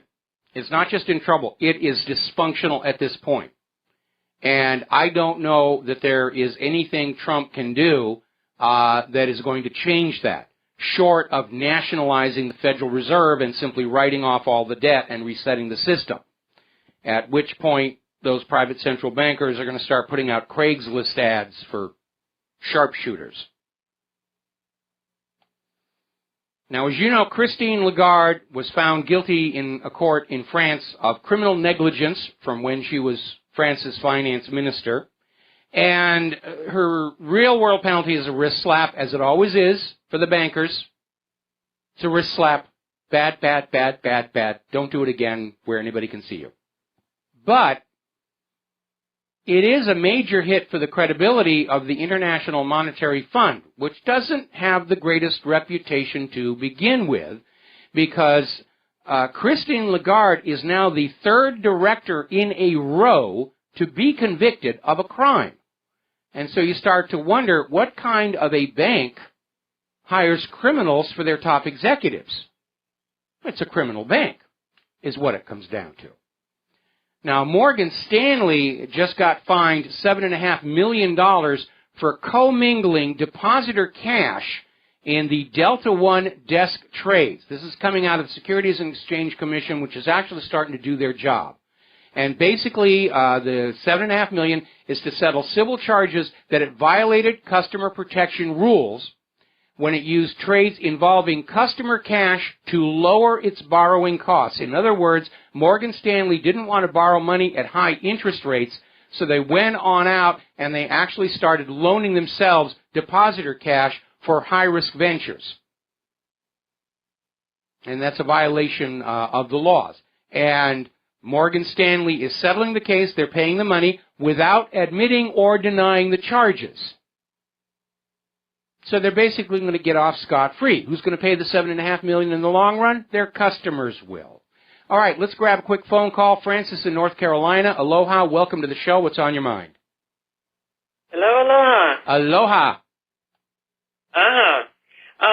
I know you mentioned about in various countries or whatever banning the use of Federal Reserve notes, i.e. cash and so forth ad nauseum.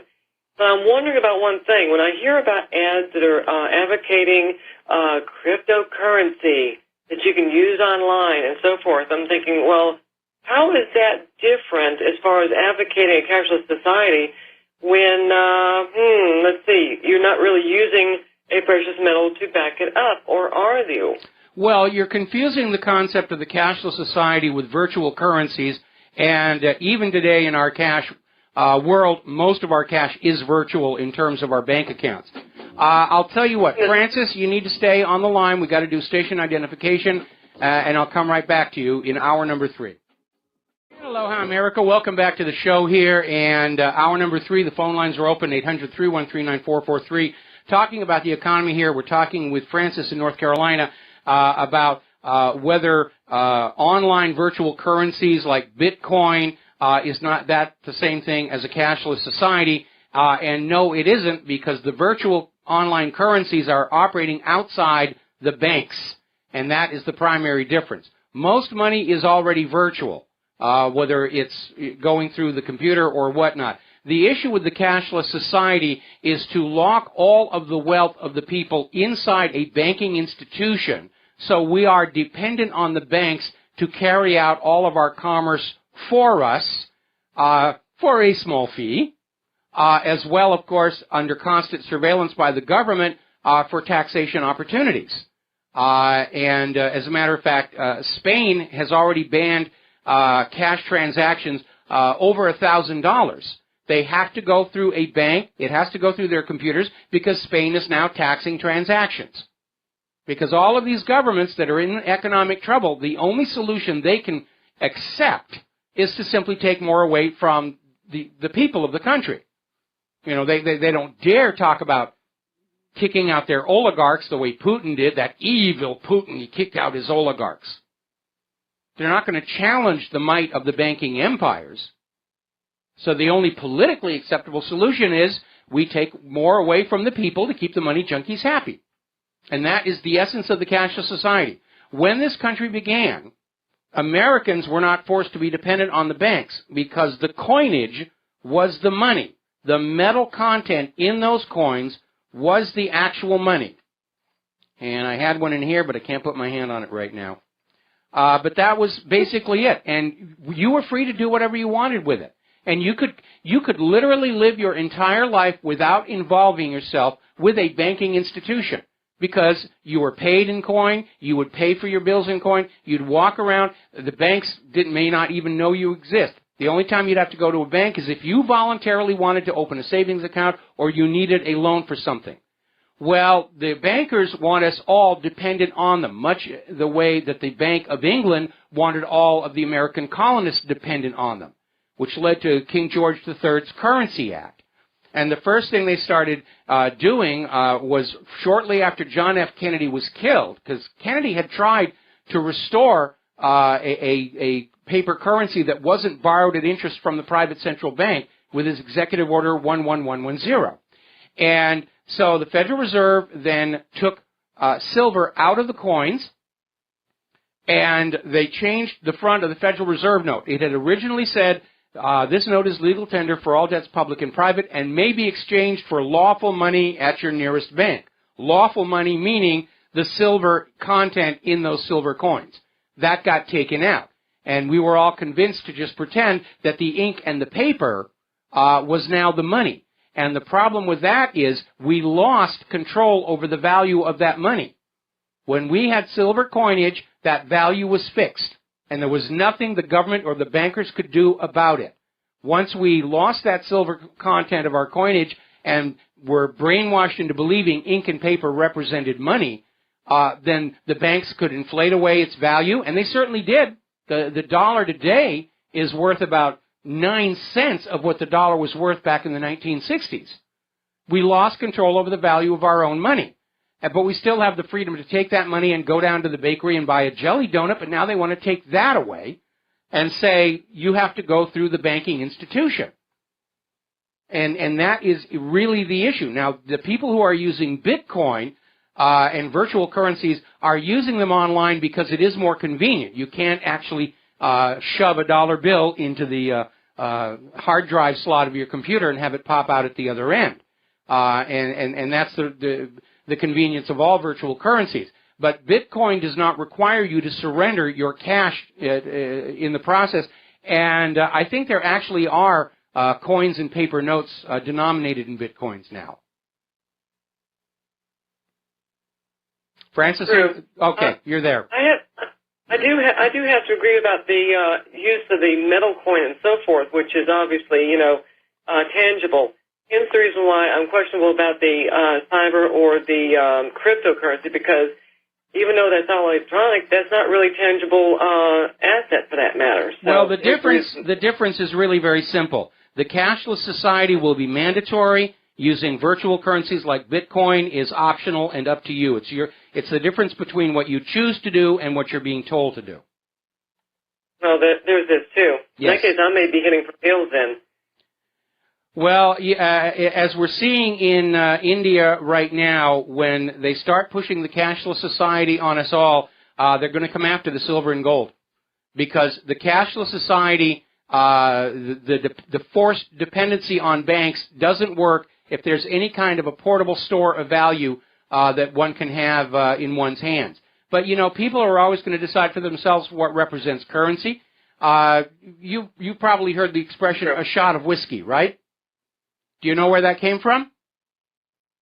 A long time ago, but I couldn't tell you now. Well, because during the gold rush, the price of that little tiny ounce glass of whiskey was exactly the same as the price for a cartridge for your gun.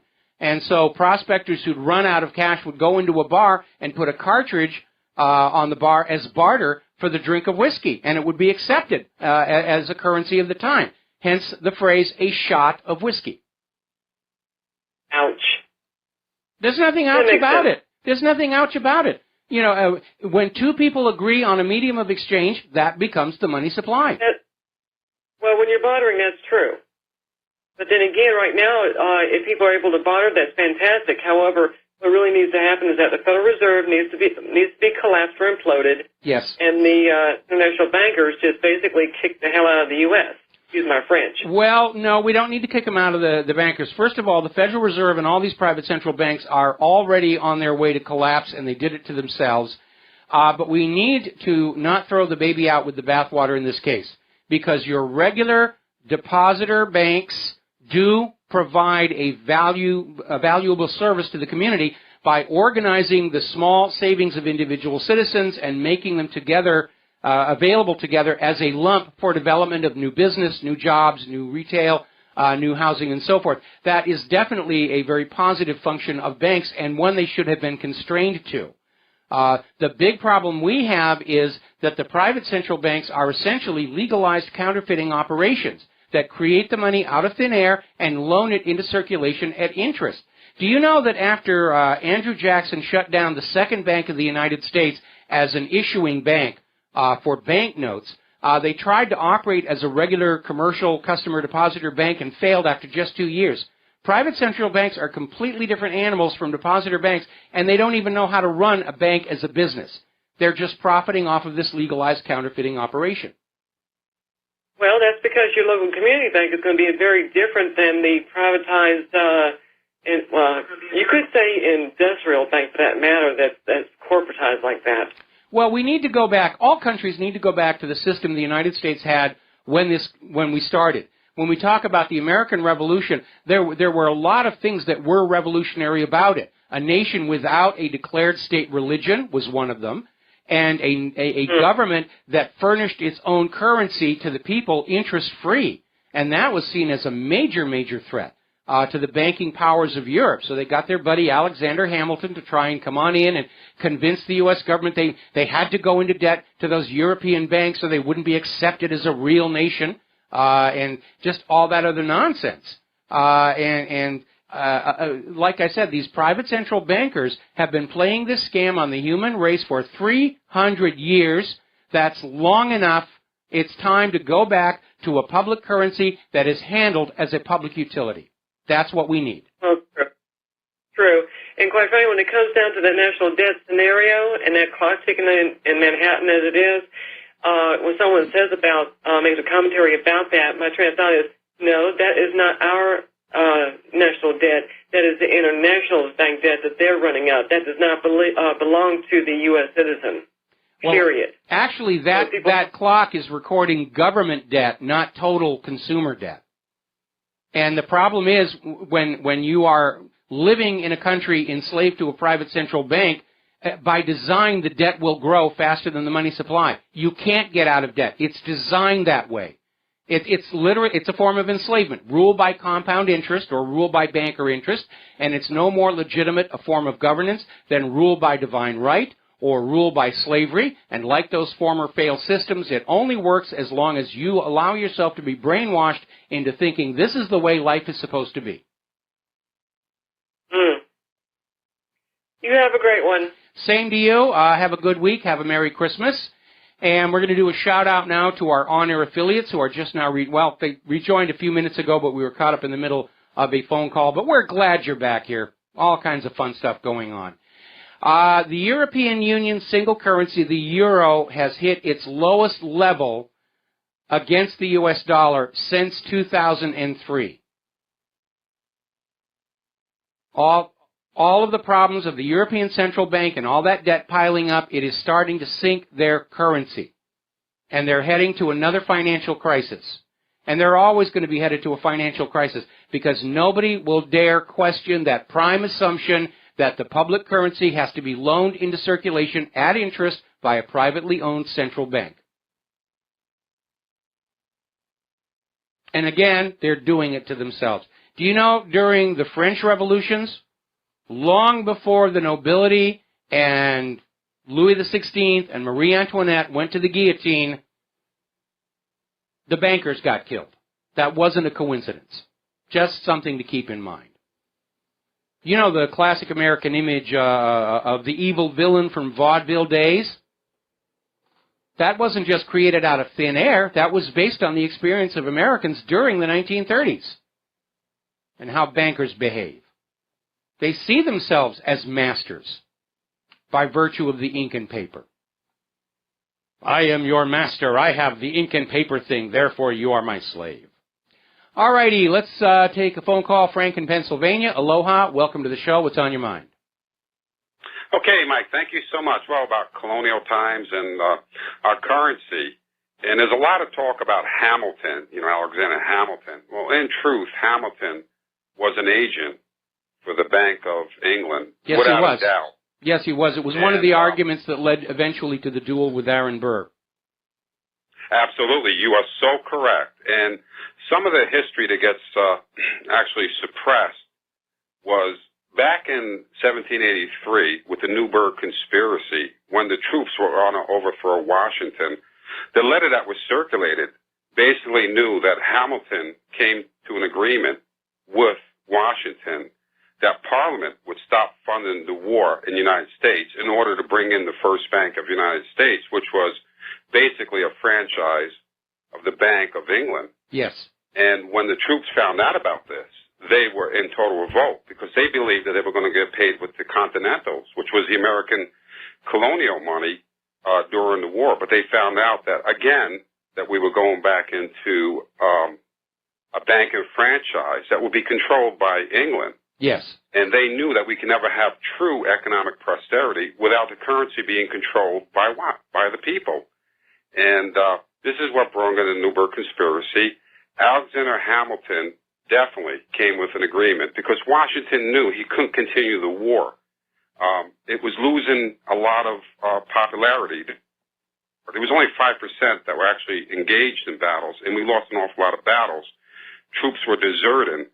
So in order to save, our colonies and to become a United States, there had to be an agreement between Washington and Hamilton. And the agreement was to allow the 20-year charter And then Washington basically said, well, after 20 years, we'll be not only free from, we'll have our own country to govern, but also we'll be free from bank and tyranny.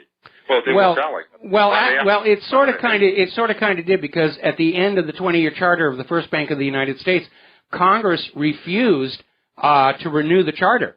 At which point Baron Rothschild literally said, if you don't renew our bank's charter and continue to enslave the American people to us bankers, there'll be a disastrous war. And Congress stood firm, and the Rothschilds went to the British government and said, we will give you low-interest loans so that you can go and reconquer the American colonies, bring them back to colonial status, and that led to the War of 1812.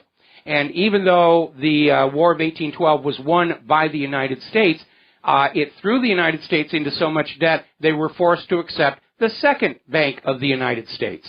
And, of course, that charter expired after 20 years. And that's where Alexander Hamilton came on in, and he called the bankers a den of vipers. And his entire agenda for his second term in office was shutting down the Second Bank of the United States, which he succeeded in doing.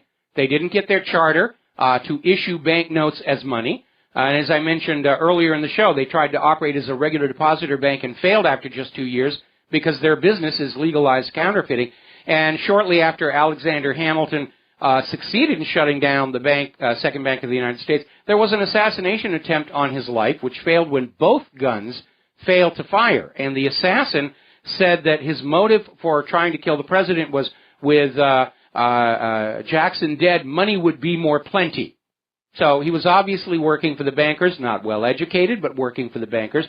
And if you read my article, All Wars Are Bankers' Wars, it's laid out there how these private central bankers steer history, start wars, assassinate leaders, all to keep us their debt slaves. And they've been doing it for 300 years.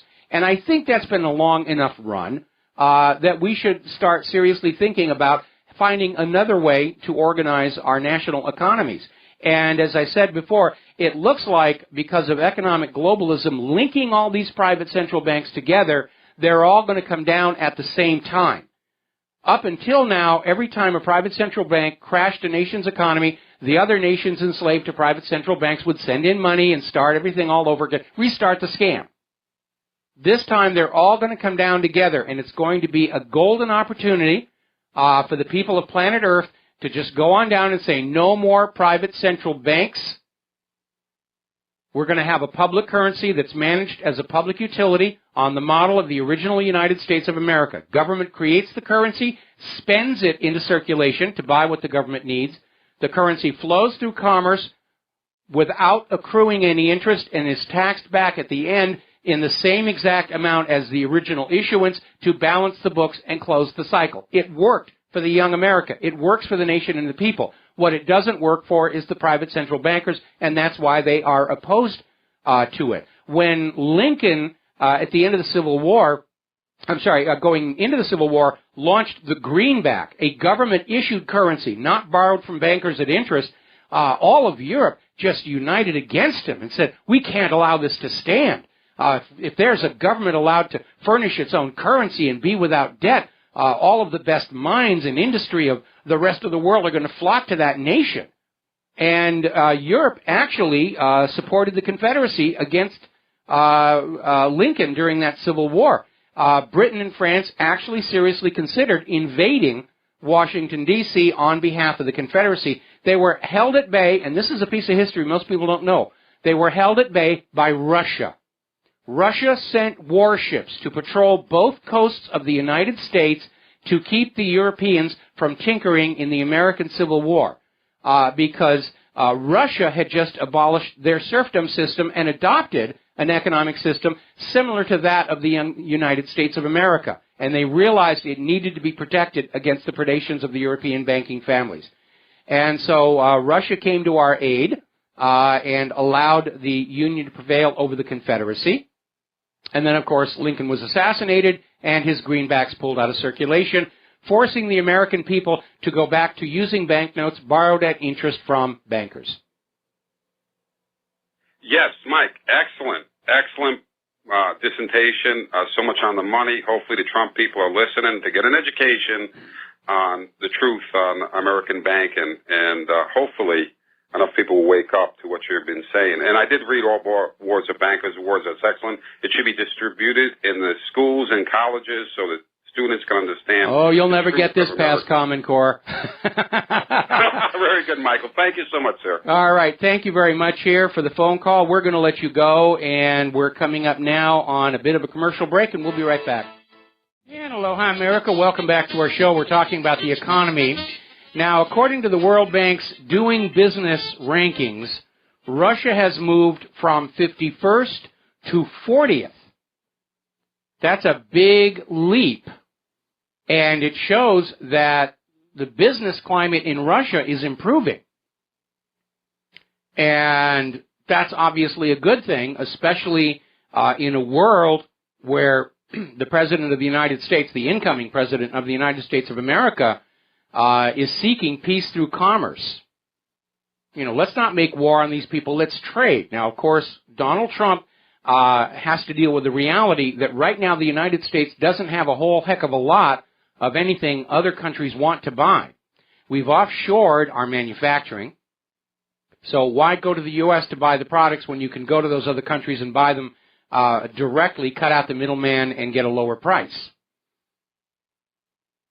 The manufacturing that's currently in America isn't producing products that are on an equal footing with other nations around the world, both because of a decline in the skill level of the workforce, corner cutting by profit-seeking corporations, and a lot of junk that's added to American products by all kinds of regulatory nonsense that exists primarily to justify the hiring of more bureaucrats from within the families of various politicians.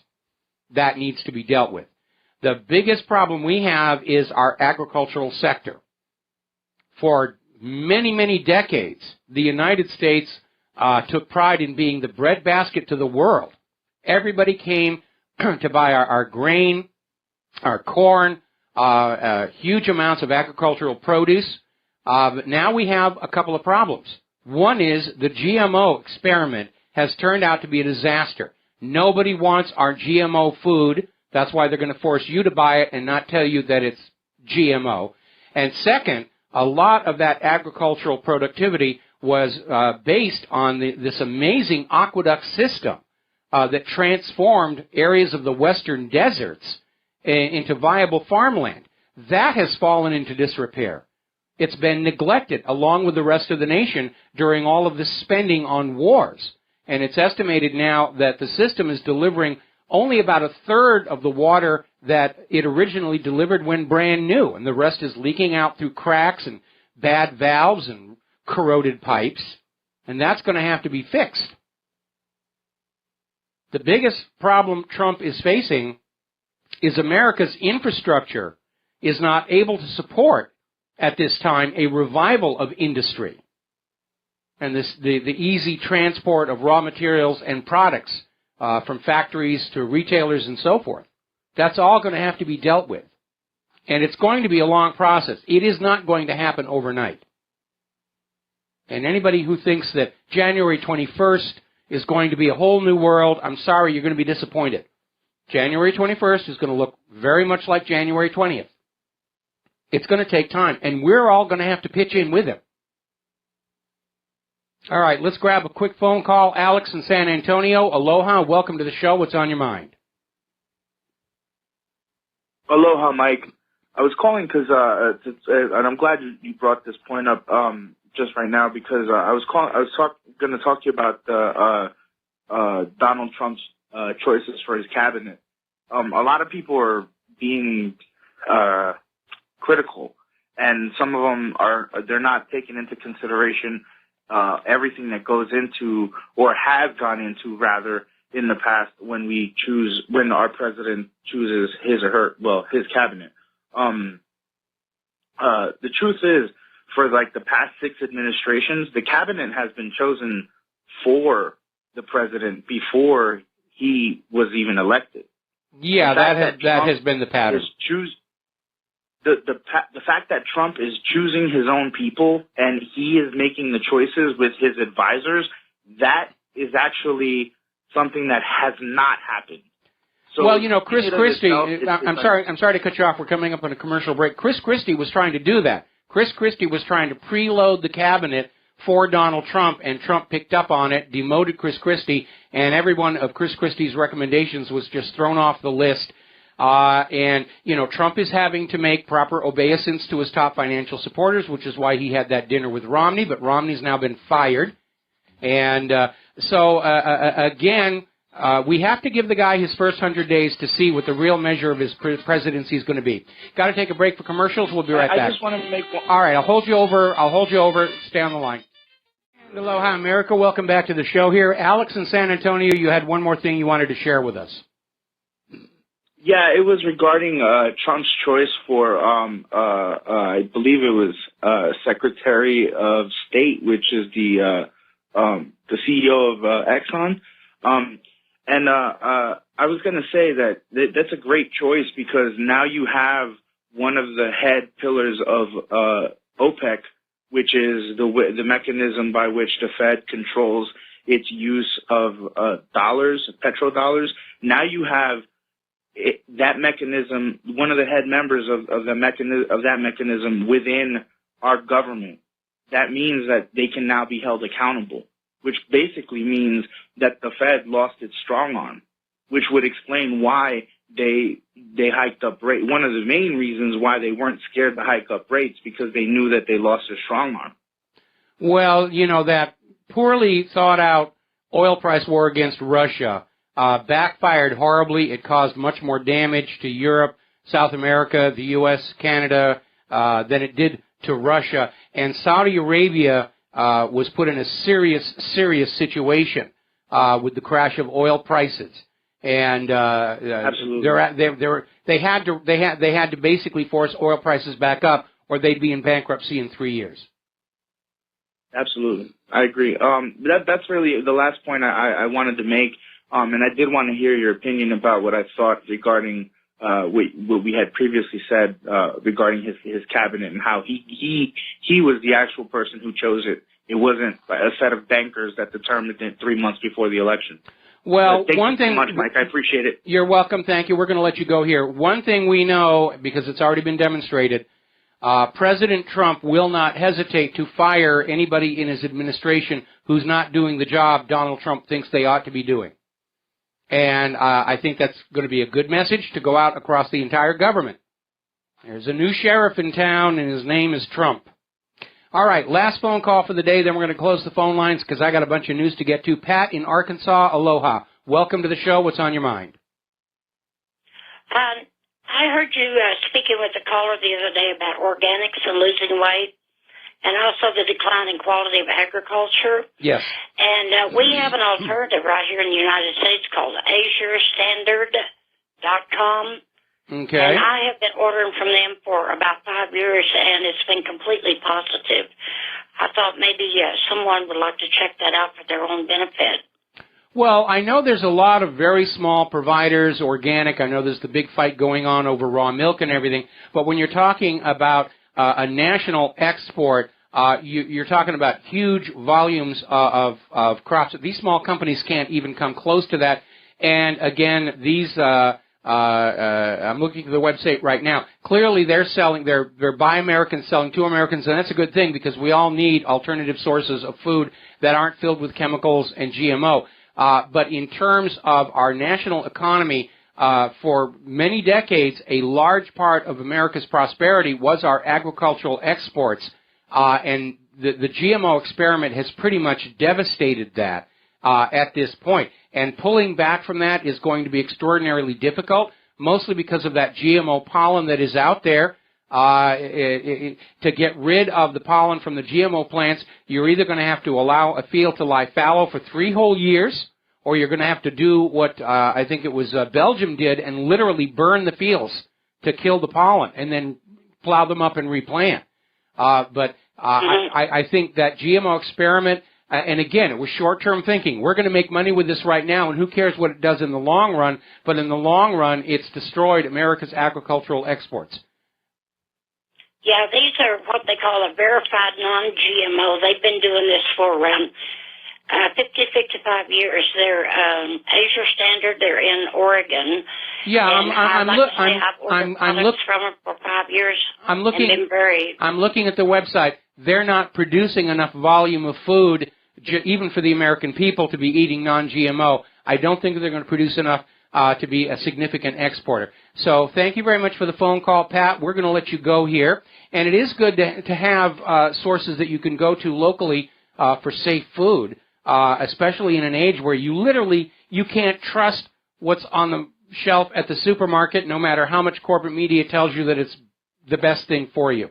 And that's an ugly reality that we live in right now. But in terms of our national economy, a big part of America's exports in the past was agriculture, and they just don't want our agricultural produce anymore. That was a big part of the agenda behind the Trans-Pacific Partnership and the Transatlantic Trade and Investment Partnership, was to force these other countries to buy our GMO agricultural exports, even if they didn't really want them. That appears to now have failed. And that's going to be a big, big problem. Genetic technology is the most dangerous technology that we've ever played with, even worse than nuclear power. We're tinkering with the code of life, and there have already been some very ugly mistakes made. And once this altered DNA gets out into the wild, it can go anywhere. I'm still concerned about the accidental release of the epicite gene, because if that happened, and the epicite gene starts contaminating other species of corn, then we're looking at an extinction-level event. Now, there's been a sharp drop in birth rates in the United States, and you can attribute part of that to the economic realities. People can't afford a baby. But I noticed that the drop in birth rates is highest, or lowest, most severe, in the Hispanic population, who happen to be the highest per capita consumers of corn in the United States of America. And we put that in the video, What Are They Thinking? All right, let's get back to the news here. We're going to close the phone lines for the rest of the day, because I'm way behind in my talking points. Backing up to the election news, the Michigan recount has turned into a potential disaster for Hillary Clinton, and you will not see this on your TV news. But the recount found 37% more votes than voters on those poll place logs. That is some serious ballot box stuffing going on, and it was all favoring Hillary Clinton. Now, Hillary can salve her regret over not being the first female president of the United States of America by looking at her other accomplishments, because in the last 104 years, there has never been more than 2 electors who voted faithless in the Electoral College. Hillary Clinton had 7. It's an all-time record! So, getting on back to the economic news, as you know, the U.S. and the EU are extending and ramping up the Russian sanctions against Russia to counter Russian aggression, which Russia isn't aggressing against anybody. It's the EU and NATO and the U.S., but that's what the corporate media is going to tell you. It's all their fault. We have to put weapons and soldiers on Russia's border because they're thinking bad thoughts about us. And the sanctions, like the oil price war, have been a disaster. It's backfired horribly. Russia has actually become more self-sufficient internally because they're not able to buy products from Europe. And all those people in Europe who are making and selling products and agricultural produce to Russia are in serious economic trouble. But the attitude seems to continue to be, we've got to get Russia. We don't care if it destroys the people in our own country. It's a sacrifice I, as the leader, am willing to make. And Russia is now saying that they reserve the right to respond asymmetrically to U.S. sanctions. What does that mean? Well, a symmetric response is when you match for match. We're going to tax apples. All right, we'll tax our apples. We're going to put a tax on vodka. All right, we're going to put a tax on scotch. That's symmetric. Asymmetric is when the U.S. says we're going to put a tax on vodka and Russia says we're going to tax everything being imported from your country. And I'm drastically oversimplifying, but that's what it means. Russia is upping the ante, saying that if it's going to go to an economic war, and we ought to be careful about that because economic wars can turn into hot wars, shooting wars, they're saying that they're not going to be constrained by the idea of symmetric response anymore.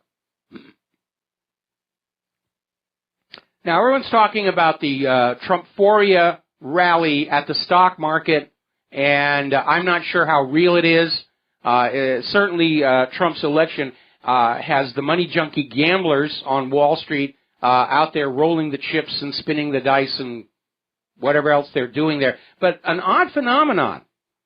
There's one sector of the stock market that isn't being taken up with the rest, and that's the corporate media and entertainment.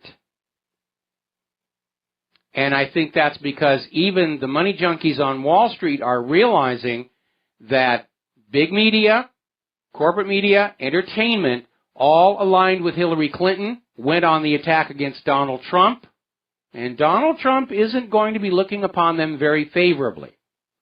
Now, it's not like Donald Trump is going to sick the army on them or anything, but you would be amazed how hard Hollywood works to gain the favor of every incoming administration, because they have to look at issues about censorship on product. They have to look at tariffs on international distribution.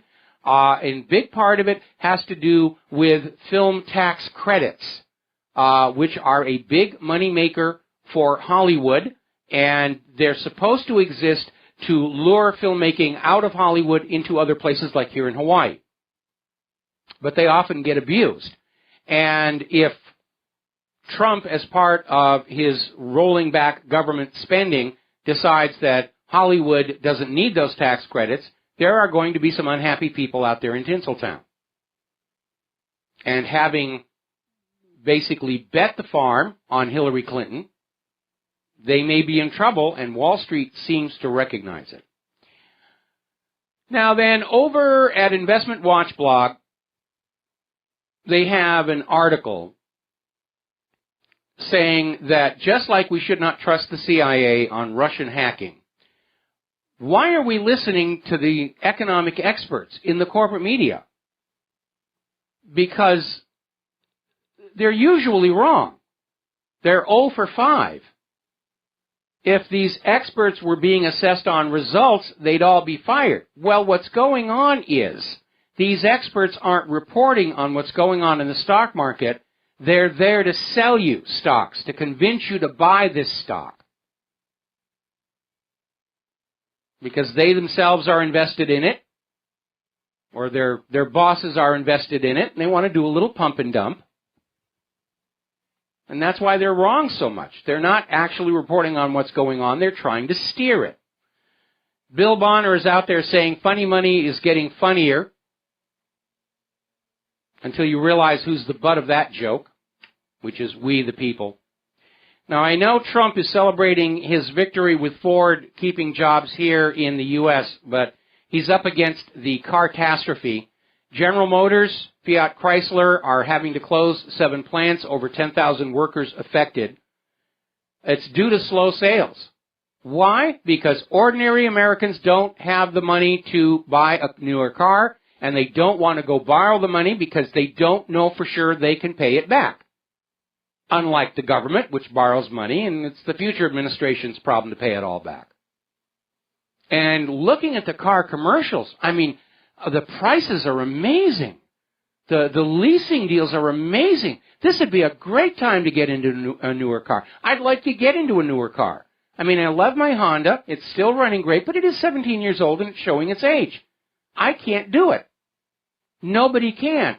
And so there are these gigantic lots of manufactured brand new cars that are sitting there and not going to the dealerships.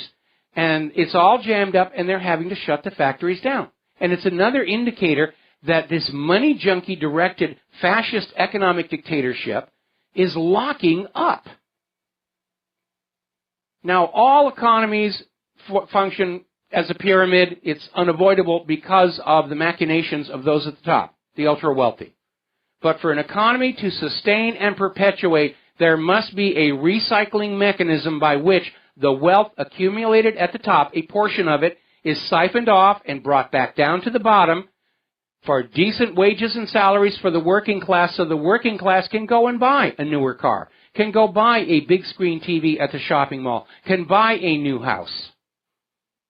Fascism removes that recycling mechanism, and without it, you reach the situation where we are right now. All the money is concentrated at the top. And there aren't enough of those money junkies to run around to all the shopping malls buying up manufactured goods. They can't buy up all the cars that are sitting there waiting to be sold. And so the economy is locking up. The wealth inequality in this country is at historic levels. And countries where wealth inequality reaches this level are on the verge of an economic collapse, if not an outright revolution. So, Donald, I feel sorry for you, but you did want the job, and I did want you in the job, but it's not going to be an easy time. Australia is now looking at canceling their $100 bill, claiming it's a full assault on the black or underground economy. They're also, like Spain, considering a total ban on cash payments over a certain level. You will have the bank do the transfer for you. I mean, I understand the bank acting as escrow when you're buying a house. That's a huge amount of money. But now they want escrow for a six-pack of beer. Well, not a six-pack of beer, but escrow for cars. I mean, from which the bank will charge a fee.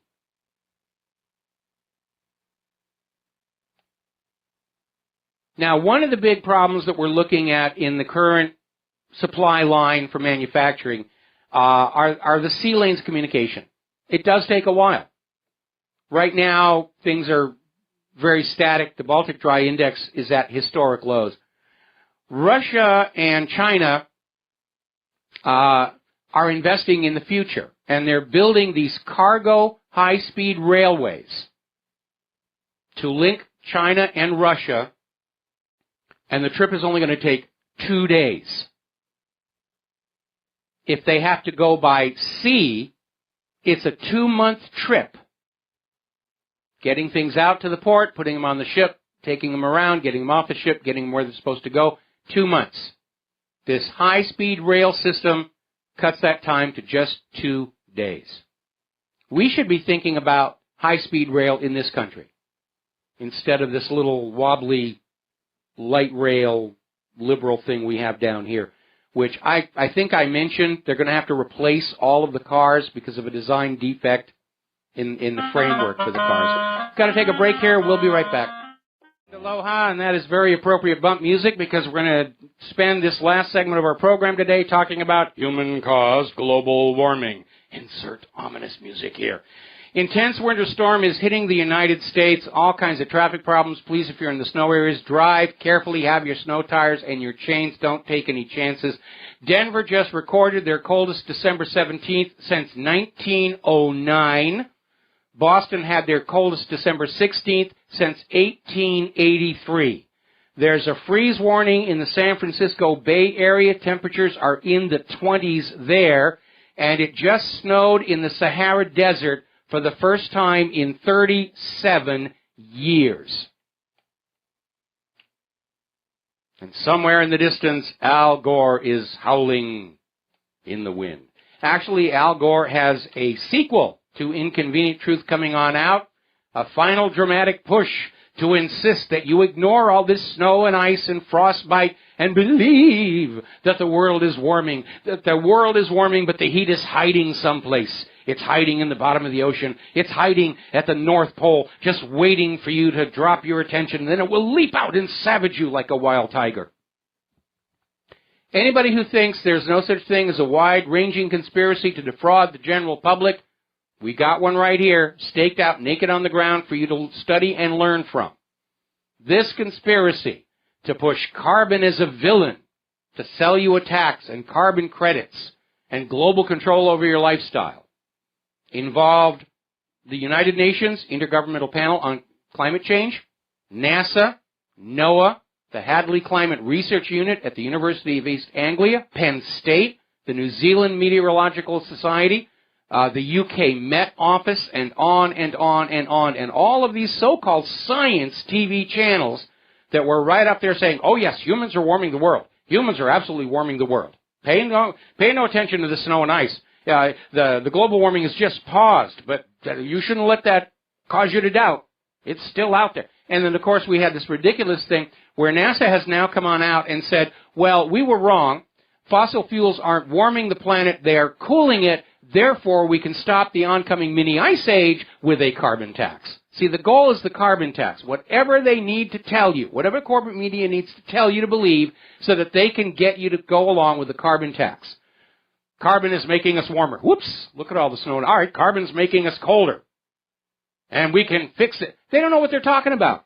Not one of their draconian predictions ever came true. Al Gore bought a seaside house out in California.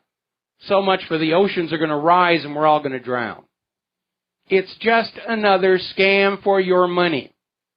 By politicians, by government agencies, by academia, by corporate media. How much more do you have to be lied to until you are willing to stand up and acknowledge you are being lied to every minute of every day of your life by the government and the corporate media? The establishment rules you with lies, fraud, and deception. Enough is enough is enough. It's time to start firing the liars.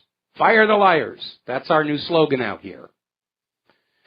All right, there's the music. Time for me to get on out of here and get something useful done with the rest of the day. We'll be back here tomorrow on Republic Broadcasting Live.